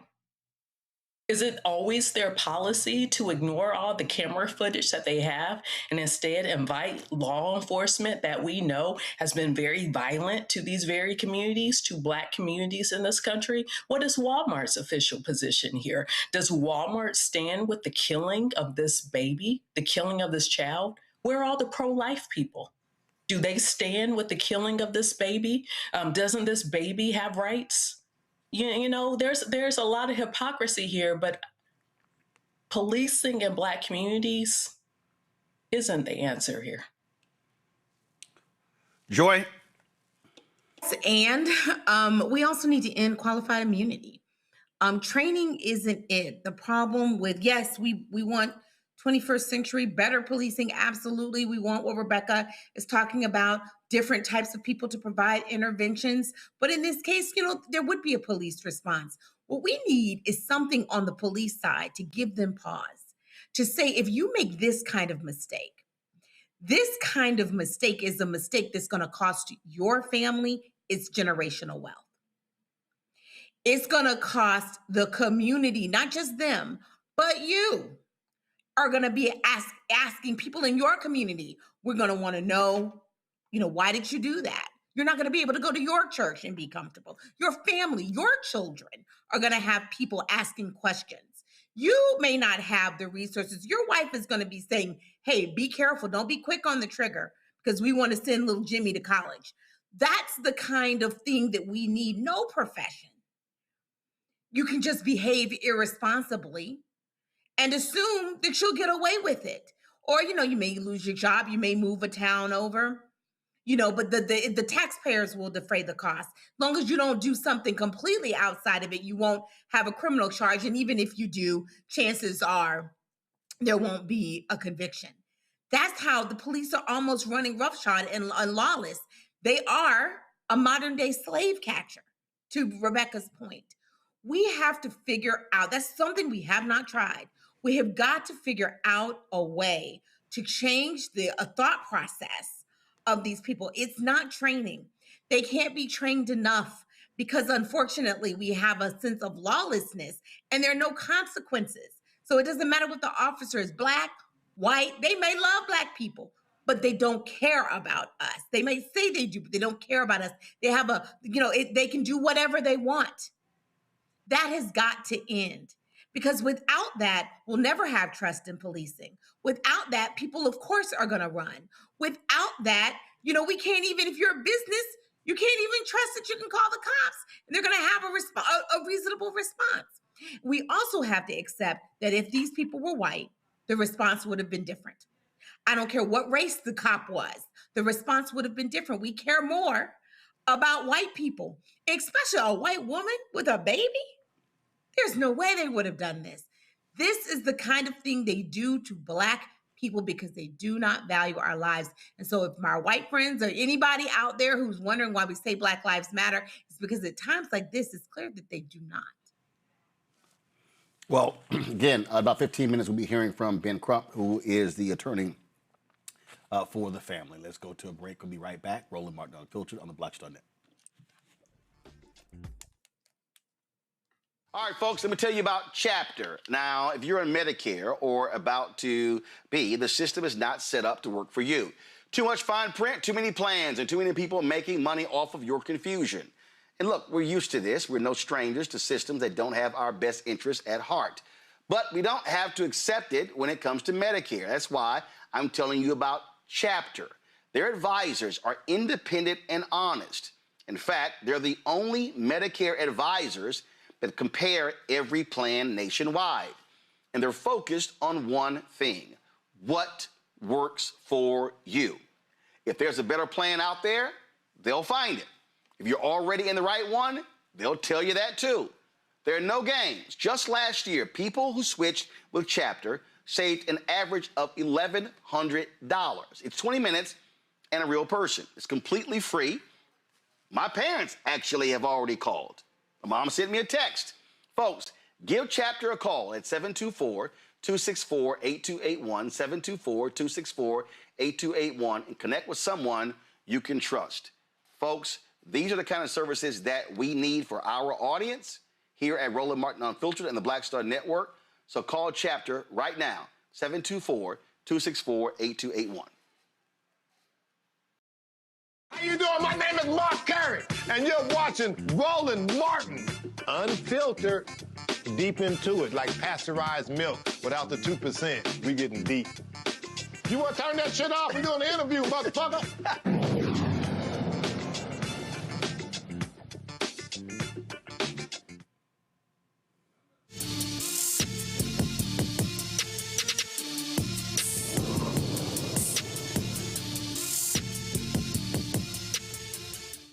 On Friday, the nation will commemorate the only federal holiday that acknowledges slavery. Juneteenth is recognized as the day Union troops, along with a lot of black troops, arrived in Galveston, Texas on June 19, 1865 to enforce General Order Number 3. The order announced that all slaves who were free upon the surrender of the last Confederate stronghold. This order arrived 2 years after President Abraham Lincoln's January 1st, 1863 Emancipation Proclamation. Texas officials, racists there, just totally ignored that, and they kept enslaving people. The official end of slavery in America came 6 months after that, on December 6, 1865, with the ratification of the 13th Amendment. Now, a lot of people have talked about Opal Lee being the grandmother of Juneteenth. It's true, but remember, Juneteenth was a state holiday in Texas long before it became a federal holiday. In fact, it was June 7th, 1979, when in the last hour, on the last day of the legislative session, it passed in Texas. That was June 7th, 1979. The person who led that effort was longtime Houston State Representative Al Edwards. He, of course, fought for a number of years to get this to become a state holiday, and it finally happened. So 1980 was the first year it was celebrated as a state holiday in Texas. Over the years, until his death, Representative Edwards traveled around the country talking to other legislatures, telling them how they should make the move as well. Joining us now is his son, Jason Edwards, who is chair and president of the Juneteenth USA. Jason, glad to have you here. Part of this effort with Juneteenth USA is for your father not to be a forgotten person in this, correct? Yes, thank you for having me on today, Brother Martin. Yes, Juneteenth USA is definitely here to advocate for the holiday, definitely to help nonprofits and for-profit institutions onboard the holiday to increase adoption of the holiday, but also to make sure that Texas history is taught about Juneteenth, and yes, to preserve my father's role in that in all of the rush of the federal holiday was lost, I believe, in that process. And the reason I think that history is important, I said yesterday, I was at my parents' church in the Dallas area on Sunday, and they had a sister who got up and she gave the history of Juneteenth, and I was sitting there leaning on my mom. I was like, how she leave out? It was a Texas holiday. And when the service was over, I walked up there, and we actually happened to go to Texas A&M together. And she's not a native of Texas, and I said, hey, you left out something important, that it was a state holiday. She had no idea that it was a state holiday in Texas. And when I listen to these people complain about Juneteenth, I'm like, y'all need to understand, y'all can yell and complain, but understand that this was a Texas thing. That's why June 19, 1865 is so important. And what then began to happen was other African Americans in other states. It spread to Louisiana. It then spread to Alabama, Mississippi, Florida, other states as well, when people began to learn about it. So it has always been unique to Texas because of the circumstances. That's very true. I mean, all of what you said is exactly correct. The holiday, when the holiday passed, Dad started Juneteenth USA in 1979. And I tell people when I speak to corporations, he didn't create Juneteenth, Texas. He didn't create Juneteenth Third Ward, where I grew up. He created Juneteenth USA, Juneteenth for the United States. And so the idea that that Juneteenth needed to be a federal holiday was his dream from the very beginning. And so his process of getting other states to adopt the holiday became evident to me when I was in college, as I would call him. And during Senate, he would be in New Mexico or he'd be in Missouri. And he would say, I said, Dad, why are you in Missouri? He'd say, boy, I got this holiday passed in Missouri and they're picking up the legislation. So I'm speaking on the House floor. And so what happened was when Dad finally, we had to take him out of the public eye due to a car accident, as you're aware. 45 states in the Union were celebrating Juneteenth as a state holiday. That was before any of the leaders that are involved with Juneteenth today started their activities. And so I always tell people I appreciate what Miss Lee has done because she played an integral role. We had to pull Dad from the public eye before she started her walks around the country and around the state of Texas. And so, but the beautiful thing about how it all worked together, she was walking in states where Dad had already gotten the bill passed while she was still a school teacher in Dallas. And so she picked up when his health failed and brought what I call the power of the people to the holiday. There's three forms of power: political power, power of the people, and financial power. And she brought that power of the people attention to it, but the political path had been laid over a 40-year period before 1990. I mean, before 2020, when I believe she said in a documentary she got involved. But it was very important what she did. I commend anyone who's 90 years old that gets out in the Texas heat to do anything. And picking up Juneteenth and advocating for it was very special to watch her. And again, I think what's critical here, what you just said, that 45 states had already began to celebrate Juneteenth. And so that groundwork had been laid, that been paved for it to go federal and for the national holiday.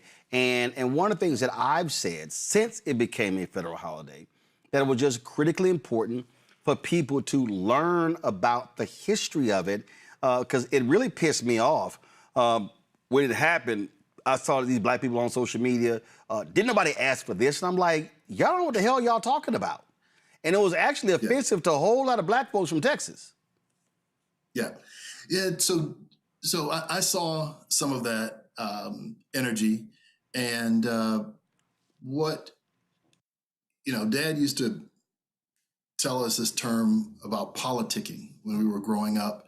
Anytime he was doing anything regarding politics, and Brother Martin, you've known him forever and has seen a lot of his political actions before he passed in his 27 years. The holiday is one of the tools in the quiver of making sure the United States honors our ancestors. The process, if as a community we watch the process of Americans having to pause, tell their kids, digest, recognize, and commemorate the impact that American-born citizens that were enslaved by its own government made an impact on this country, and not just breeze past it. Dad was inspired to make this a holiday because we would go from, I believe, Memorial Day and breeze right past to 4th of July. And our history was sitting right there in Texas, but it wasn't being recognized. Well, and I think, again, when I tell people what Juneteenth forces, it forces everybody to have to, at least once a year, speak to the issue of slavery in this country. And that's also why this day, Juneteenth, is critically important. Yes. Now, that is probably the most impactful thing. So when people say, to your point, we didn't ask for this, the real point is use the day as a day of leverage, engage, educate. Voters that are educated as to what happened. There are many people who run companies that I'm in partnership with or in business with or in association with that don't know our history and don't know what we did for this country and don't know about the Homestead Act and don't know about a lot of things that happened at the beginning of this country and how when their ancestors came here through Ellis Island, 300 years after we had been, 400 years after we had been here building the country and the railroads and the buildings, they participated in the American dream that our ancestors had built. And on top of that, the Homestead Act gave them 182 million acres of American soil to begin their financial base on. So use it as a day to educate, which then affects policy and hopefully affects votes and hopefully affects those who represent us in the halls of Congress. Well, also, and I think people need to also understand that Juneteenth celebrations in Texas were not just about picnics and parades and barbecues and concerts. No. It was voter registration. It was teaching people. It was doing all of those different things. Yes. Yeah. So this year, we were really impressed on every speech I give that civic engagement is the top priority. I always tell folks when they said, how do I celebrate the holiday if they're not from our community? And I'll tell them, well, there should be some commemoration. There's definitely celebratory. If you ever touched a tuft of cotton in Texas, in the Texas heat, you remember it. And to have to do that for a lifetime, you have an idea of what our ancestors went through. I'm a descendant of Texas slaves, as many of us that are watching. Yep. And, you use that, but also civic engagement. And Brother Martin, I've got a quote from Dad that he used to say after elections, that half of us that are eligible to vote are registered, and half of our registered voters actually show up to the polls. So we're literally fighting with one arm behind our back. And in a world where politics is just policy and the allocation of resources, we're not playing with our whole team on the field. Yep. Well, and also, and I see some of the people commenting in the chat, and literally, I wish some of y'all would shut the hell up, okay? When we talk about, again, for the people who are not paying attention, okay, it was the enslaved people of Africa descent in Texas when General Granger showed up in Galveston who said that they were free. Okay? Right. Because the Emancipation Proclamation spoke to those who were enslaved in Confederate states. All right? Yeah. That's what they were celebrating. Now, do we know that people were still enslaved in other parts of the country that were not a part of the Confederacy? Yes. Do we know that slavery was outlawed when it was ratified by the states in December? Yes. But the point is, the black folks in Texas celebrated because they were freed because they were a Confederate state. Now, y'all need to stop all this little silliness like, well, it really wasn't this, really wasn't that. So the point is they celebrated their freedom. And so because that happened, then it was, okay, and what y'all also don't seem to understand, all the people running around who keep commenting, all right, well, it should have been in December, whatever, but it's not. And so the whole point was you use Juneteenth to create a national momentum to force America to have to honor enslaved people. Some of y'all getting hung up on the goddamn dates. Seriously, understand the motive and the purpose, please. Yeah, no, and I appreciate that. And the bigger picture, I always told people it was the United States versus the Confederate States of America, which was a country. And so the legislation and the history that occurred when General Granger arrived in Texas with African American soldiers to help enforce the Emancipation Proclamation. The internet didn't exist, but historically the Confederate States surrendered, and we got the Emancipation Proclamation, which was the prevailing document, enforced. So that was a celebration. And the theory is, until we're all free, we're not. Until all of us are free, we're not free. And so adopting that holiday and using it as a cudgel and a day to engage is the larger point of this discussion. But yes, we are aware of all of the history, and illegal slavery still existed in a lot of places beyond the end of slavery as we know it in this country. And then someone says, well, most states have emancipation days. No, they don't. Most states don't have it. Actually, only about 20 states have emancipation days. Yeah. I wish y'all stopped saying shit that can be easily fact-checked. Just saying. Just saying. Well, actually, so one of the things that we did, I totally forgot I had, people send me all kind of stuff. I totally forgot I had this. And so that's why I hung up. Someone sent me actually a Juneteenth flag. And actually hung it up in the studio. Somebody sent me that a few years ago, and I was going through some stuff last night, and I came across it, and I was like, yo, let's go ahead and hang that. So we appreciate it, Jason. Where can people get more information on Juneteenth USA? Oh, thank you. So www.juneteenthusa.org. All right, then. JuneteenthUSA.org. And of course, that's our website. Yep. And on Instagram, at JuneteenthUSA, on Instagram at JuneteenthUSA. All right, then. And of course, and it's no shock that your father, Texas State Representative Al Edwards, was an alpha man. That's no shock at all. Definitely was an alpha man. Absolutely. Ice cold from Texas Southern and Pleasant Alpha Eta Lambda, as you know. There you go. Jason, we appreciate it. Thanks a lot. I'm gonna have my panel speak on this after Ben Crump has now joined us, and so let me go to him right now. Ben, we were talking about this story out of Mississippi. The police are already coming up with their story, saying that the car that was carrying this one-year-old kid almost hit an officer, and that's why he fired. But I was looking on social media, and several people are saying that there's cell phone footage of the incident that shows that was not the case. Yeah, and that's certainly been articulated by the mother of Corey Wiley, the fact that she said that the car was going away from the police. But even Roland Martin, they were notified that a person was shoplifting for Pampers. Now, this was not our client, not the mother. This was somebody who she was with. But just the fact, if you're taking Pampers, how dangerous can you be? Like, is that something that you use deadly force on? And so it's troubling on many levels, the fact, Roland Martin, that if it were as they said it was, why haven't they released the Walmart parking lot surveillance video? Because we know Walmart got video everywhere. Right. Why haven't they released the body cam video? Why haven't they released the dash cam video?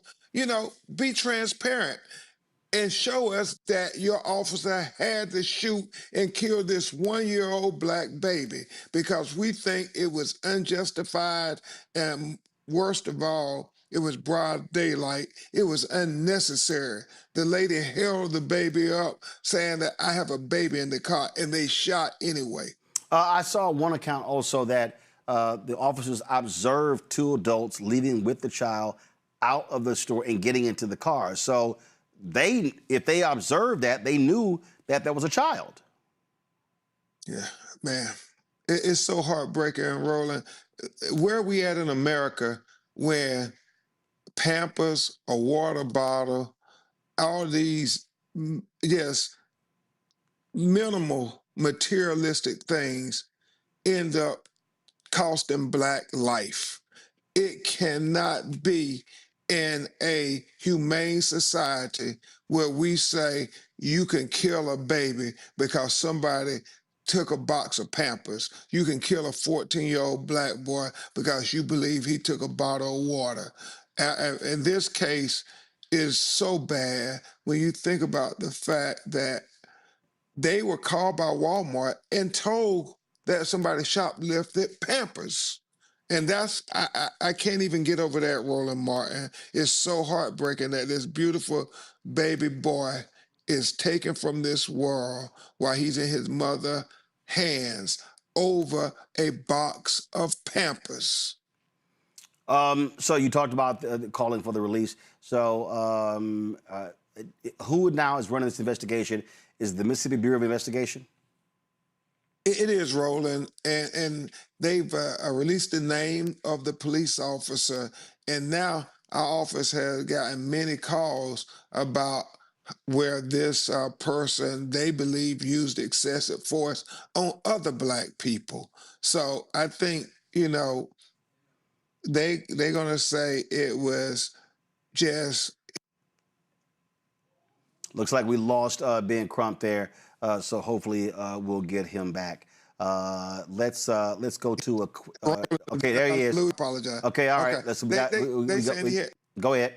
I apologize, Roland. They said he had to make this decision because the car was coming at him. That's been disputed, but they say this officer has a history of, excessive force against black people. So that's why transparency is so important, Roland Martin. That's why we need the Black Star Network and everybody to keep calling for the release of the videos. And now that we know his name, we want to know what is in his jacket.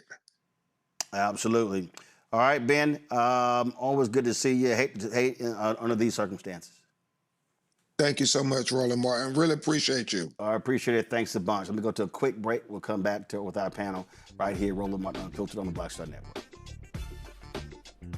Folks, let me tell you about Chapter. Now, if you're on Medicare or about to be, the system is not set up to work for you. Too much fine print, too many plans, and too many people making money off of your confusion. And look, we're used to this. We're no strangers to systems that don't have our best interests at heart. But we don't have to accept it when it comes to Medicare. That's why I'm telling you about Chapter. Their advisors are independent and honest. In fact, they're the only Medicare advisors that compare every plan nationwide. And they're focused on one thing: what works for you. If there's a better plan out there, they'll find it. If you're already in the right one, they'll tell you that too. There are no games. Just last year, people who switched with Chapter saved an average of $1,100.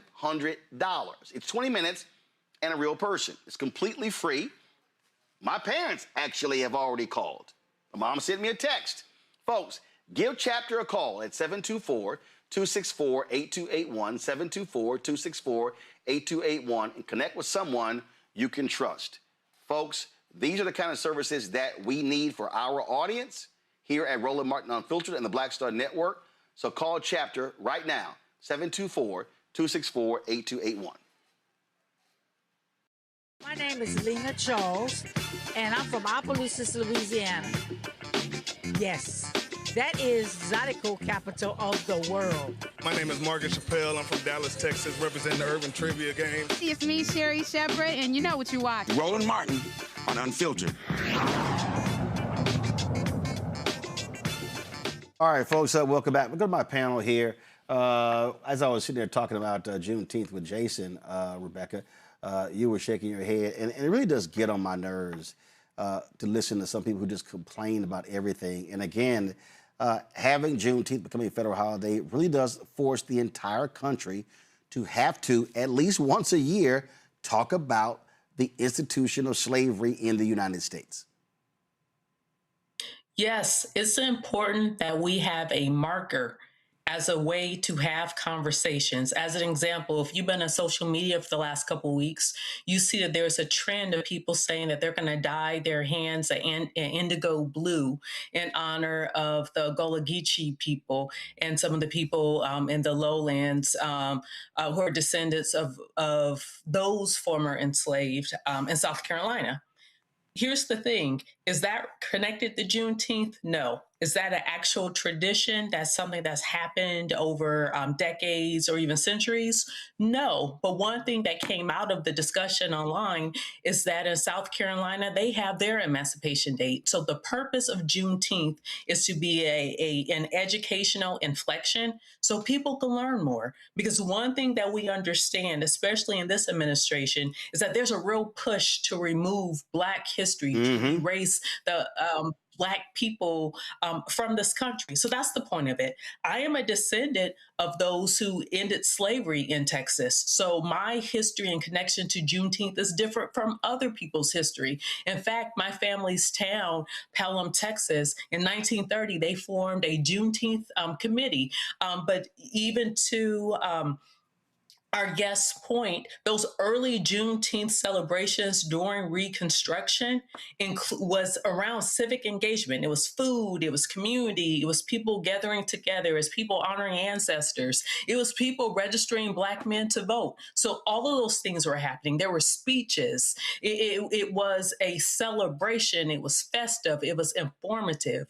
And so let's treat it that way now. It's a celebration. It's informative. It's a way for people to really understand the history in this country. And if you are new to this country, or your family's only been in this country since the last 100 years, this is also an opportunity for you to learn what happened in this country before your family even got here.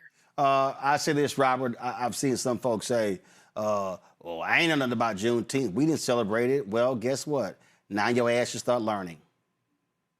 Well, look, Roland, this is part of the reason that we have to have broad-based African-American history education in this country. Much of the current administration seems to be hell-bent on making sure no one knows anything that happened before 6 weeks ago.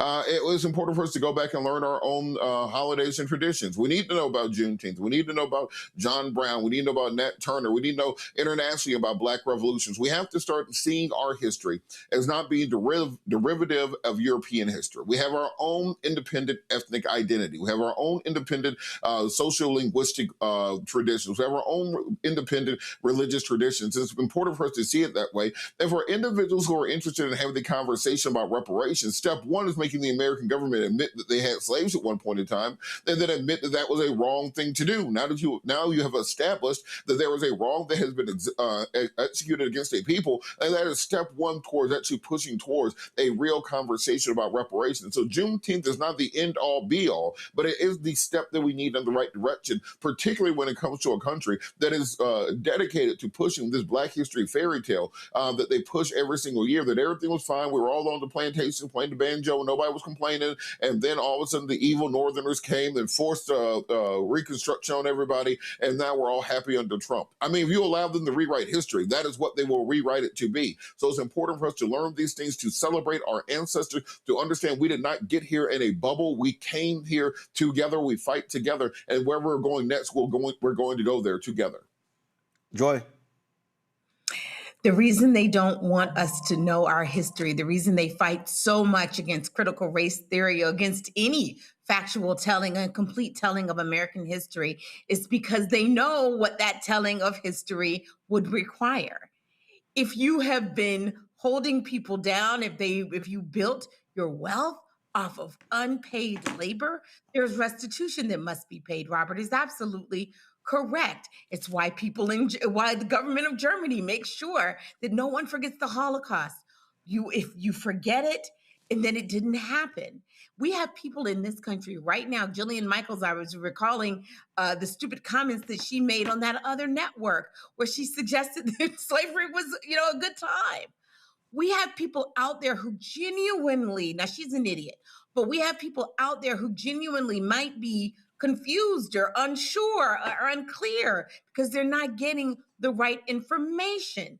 So we have to have moments where we can tell the true history of America, which has some good things, but also some very dark things. And slavery was one of those dark things. It is fundamental. It is our original sin. It's from which everything else flows in this country. And we have to be able to talk about that. Juneteenth is an opportunity. And for those people who are being very literal right now, let's be clear about this. Jesus wasn't born on December 25th. All right, folks, big day tomorrow in Chicago when the Obama Presidential Center is going to open in the Windy City. I was a part of the folks a couple weeks ago who went to Chicago to get a sneak peek. Well, the opening ceremonies is taking place tomorrow beginning at 10:30 a.m. Come on. At 10:30 a.m. Eastern. It's going to be broadcast on their website, on C-SPAN as well. Former presidents George W. Bush and Bill Clinton are going to be in attendance. Diaper Don was not invited to be there, thank goodness. And so the $850 million center, of course, will speak to his 8 years as president. It has exhibits in there regarding Michelle Obama, pay tribute to her mother there as well.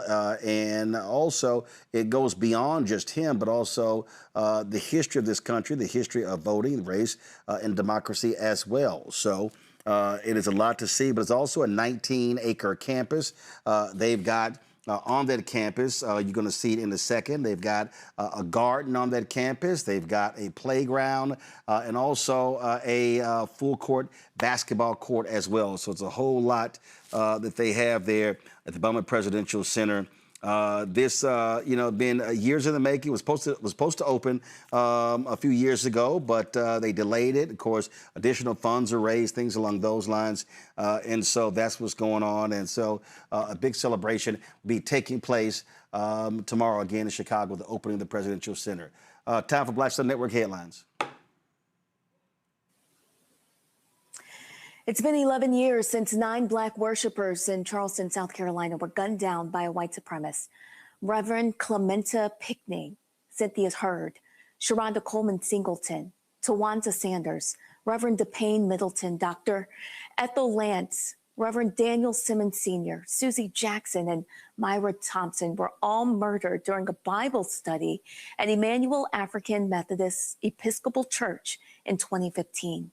Emmanuel is one of the oldest black churches in the South. At the time of the attack, 21-year-old Dylan Roof had attended the Bible study before opening fire. He specifically targeted that church due to its historical significance during the era of slavery and civil rights. In December of 2016, Roof was convicted of 33 federal hate crime and murder charges. In 2017, he pleaded guilty to all 9 state charges to avoid the death penalty and was sentenced to life in prison. In Kentucky, a former Louisville police officer has been indicted in the fatal shooting of a man that officials say should have never happened. A Jefferson County grand jury charged former officer Nathan Stotz with second-degree manslaughter and reckless homicide in the May 30th death of 27-year-old Martin Nitskin Jr.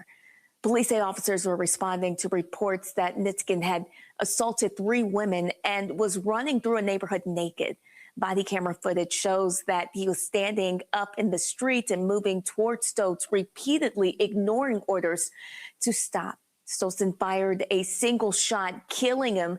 Days after the shooting, Louisville Metro Police Chief Paul Humphrey announced plans to fire Stotz, saying Nitskin was naked, stumbling, and unarmed, and that deadly force was not justified. Stotz resigned before the termination process was completed. Stotz, who joined the department in 2024, is scheduled for arraignment on June 22nd. He faces up to 10 years in prison for manslaughter charge and up to 5 years for the reckless homicide charge. The grand jury declined to indict Stotz on the most serious charge of murder.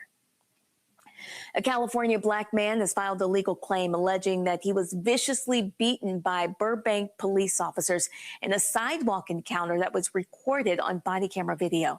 The incident happened shortly after 8:00 p.m. on October 22nd of 2025.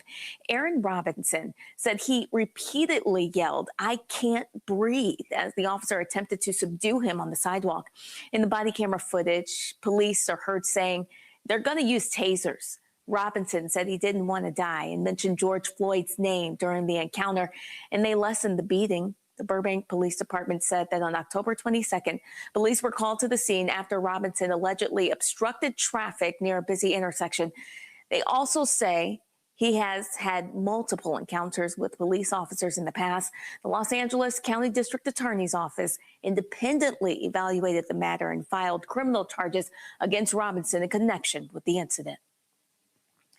In Tennessee, a federal grand jury returned a 6-count indictment against Shelby County General Sessions Court clerk Tammy Sawyer. According to the indictment, the Sawyer stole and used $44,000 in public funds charged to county-issued cards to pay for personal expenses between August of 2024 and June of 2025. The indictment also alleges that Sawyer used some of the money in a money laundering scheme. Officials say she transferred stolen funds to a PayPal account controlled by a friend who kept a small portion and returned the remainder to Sawyer through Cash App. She had been charged with conspiracy to commit honest services, wire fraud, conspiracy to commit money laundering, theft concerning programs receiving federal funds, honest services, wire fraud, money laundering, and interstate travel in aid of racketeering enterprises. Sawyer faces up to 20 years, a fine of up to $500,000, and a term of supervised release up to 3 years. Michigan lawmakers are proposing a new bill that would make it illegal to get within 25 feet of police or other first responders. Lawmakers are moving forward with a new proposal called HALO Law that would make it a crime to ignore a warning to stay back from police.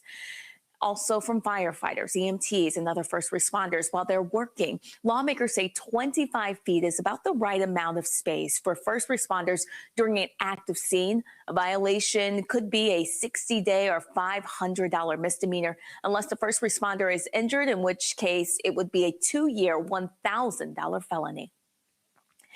President Donald Trump wants to build a national garden of American heroes, but a group of organizations have filed a lawsuit to block the project, arguing that it violates the law.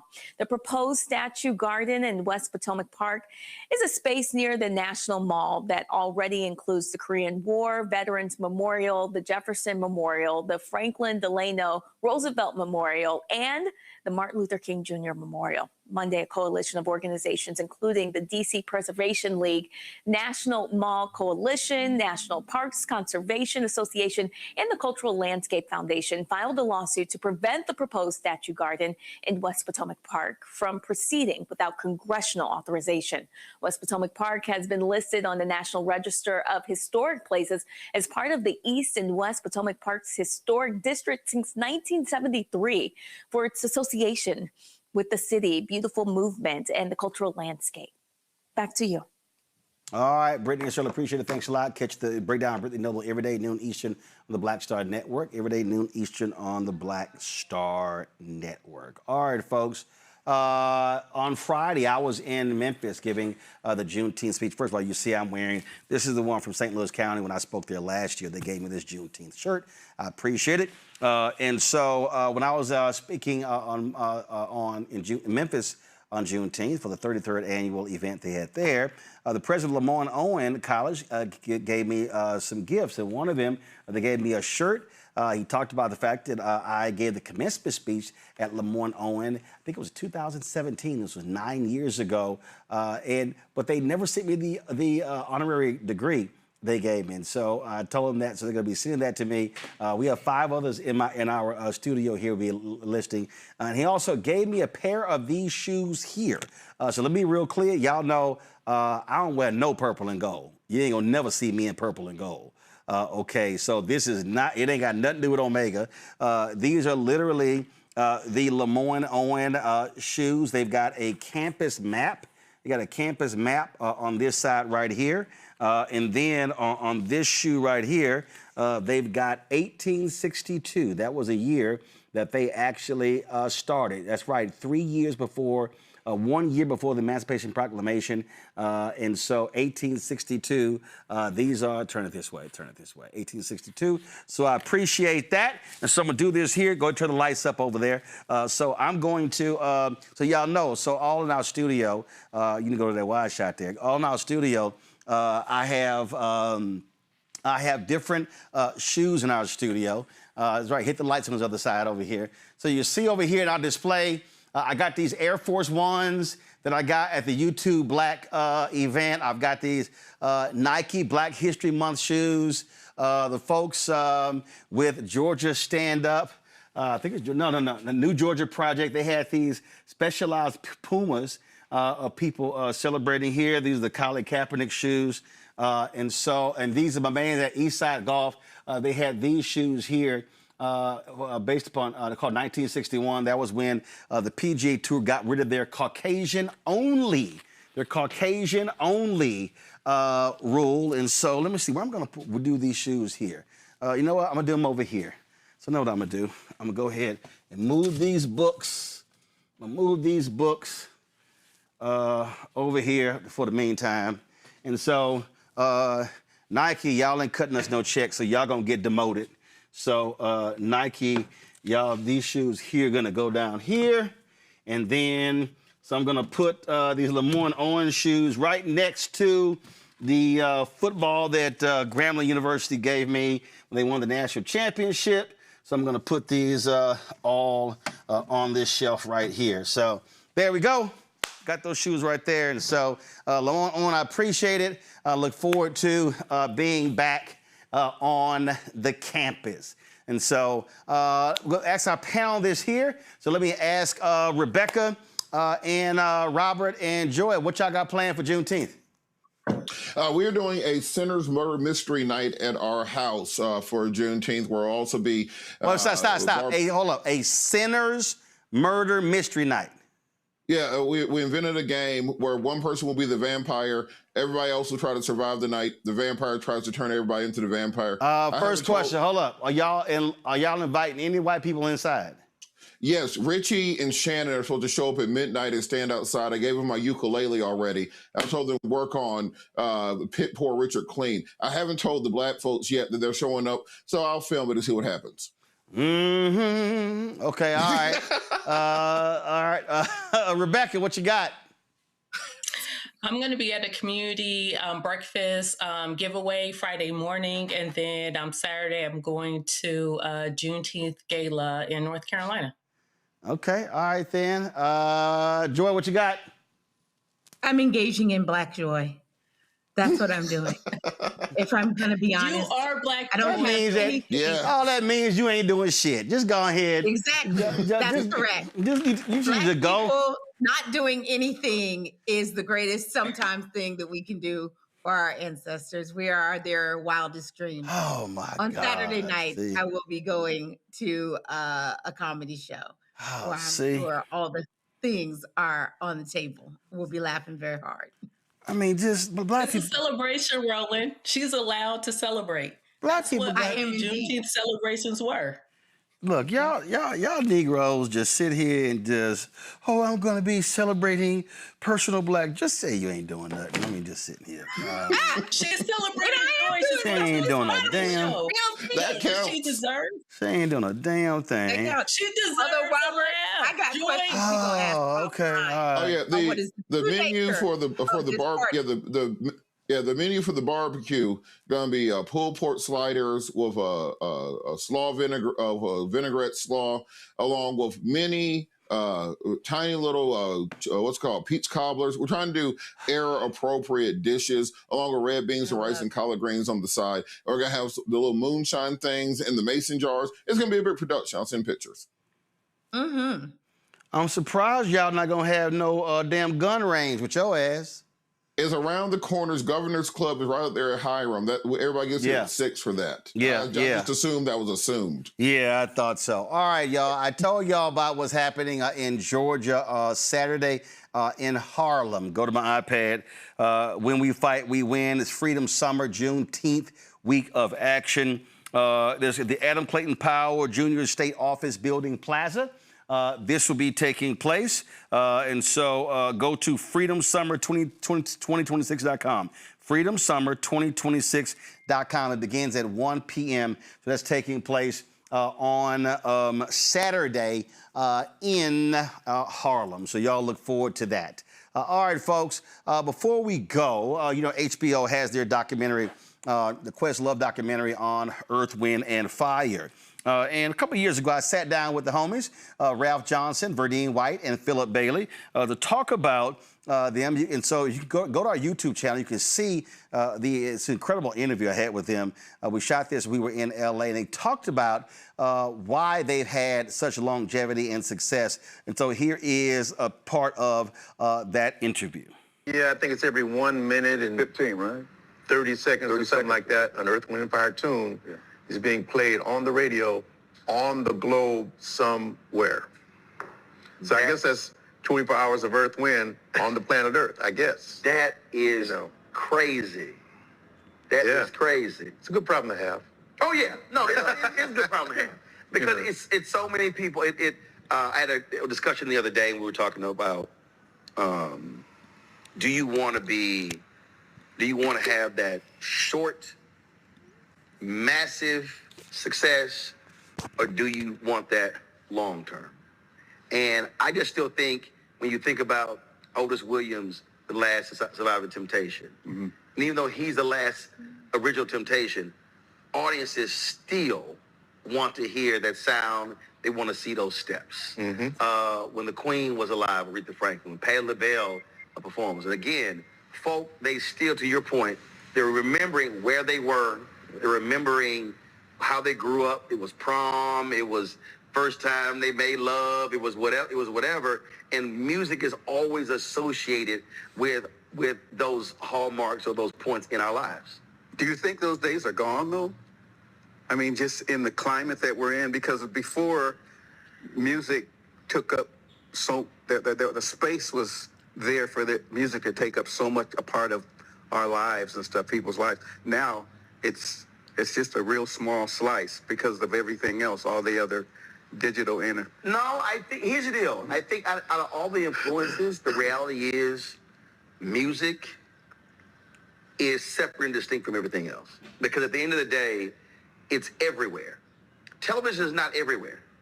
But so whether you're in the car, whether you're at the party, music is going to be there. In fact, so I'm leaving a place. They said, well, we're going over to this hotel. And we say, okay, is it an after party or is it folk hanging out in the lobby? And then they said, I don't know. Then somebody said, oh, they have a DJ. We went, it's an after party. We were not interested in the hangout in the lobby part. Right. No, it had to be music there. So that's why, and I think even some artists today, their song with the party, again, a Beyonce song comes on, Too Short comes on. There still are. Yeah, I think it's every 1 minute and 15, right? 30 seconds or something like that on Earth Wind. Do this here. Go to our YouTube channel. You can see the whole interview with those three founding members of Earth, Wind, and Fire. It's a fabulous conversation, and I appreciate them sitting down and chatting with us. Ralph Johnson has a book coming out on his life and career, so we look forward to that.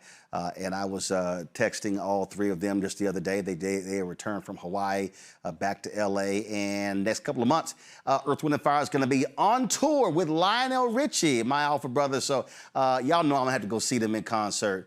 And so that's going to happen as well. So let me thank Joy, let me thank Robert, let me thank Rebecca for being on today's show. I certainly appreciate it. Thanks a bunch. Folks, don't forget, support the work that we do.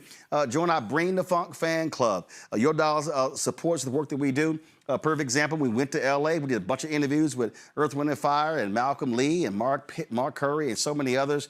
We do that work. The stories that we cover, the news that we cover is all important. So when you support us, you're supporting this show, the 5 other shows on the Black Star Network. And so if you want to contribute via Cash App, use the Stripe QR code. You see it right here. If you're listening, go to blackstarnetwork.com. That's for credit cards as well. Checks and money order, make it payable to Roland Martin Unfiltered. P.O. Box 57196, Washington, D.C., 20037-0196. PayPal is R. Martin Unfiltered. Venmo RM Unfiltered. Zelle, Roland at RolandSMartin.com. Roland at RolandMartinUnfiltered.com. Download the Black Star Network app. Apple phone, Android phone, Apple TV, Android TV, Roku, Samsung Smart TV. If you want to get our Roland Martin Unfiltered swag, go to shopblackstarnetwork.com. Shopblackstarnetwork.com. And if you want to support the Black-owned products in our marketplace, go to shopblackstarnetwork.com. Everything that you see in this studio, all of these products right here are available on our shopblackstarnetwork.com. I mean, we've got hats and shirts and dolls. We've got candles. We got car solution. We've got skincare, beauty care, sauces. You name it. We've got a sweet potato flour cake mix. We've got treats for animals, watches. I mean, all sorts of stuff. Let's see, backpacks, crossword puzzles. Even got black-owned toilet paper and tissue. That's right. And so support of these Black-owned products is critically important, that we invest in Black-owned companies again. And then when you support them, buying their products on our website, you're also supporting what we do here. So go to shopblackstarnetwork.com, shopblackstarnetwork.com. Don't forget to support the other fan base. Download the app. Follow me at Roland S. Martin on fan base, and support the shows that we have on the network. Every Tuesday, we stream A Balanced Life, Reverend Dr. Jackie Hood Martin. Every Wednesday, we stream The Other Side of Change with Bria Baker and Jamira Burley. Of course, every Thursday, we have, Second Opinion with Dr. Ebony Hilton, our health show. Every Friday, The Black Table with Dr. Greg Carr, as well as Roland's Book Club. And so that is every single week. So those are all the shows that you see right here on the network. So, folks, that is it for this Wednesday show during Juneteenth week. And so we appreciate, and again, I don't know who sent me this Juneteenth flag. I appreciate you sending me this flag. Shout out to the people in St. Louis County who gave me this shirt. I spoke there last year. I had a good time there as well. And so that's it, folks. I will see y'all tomorrow right here, Roland Martin Unfiltered, on the Black Star Network. Holla!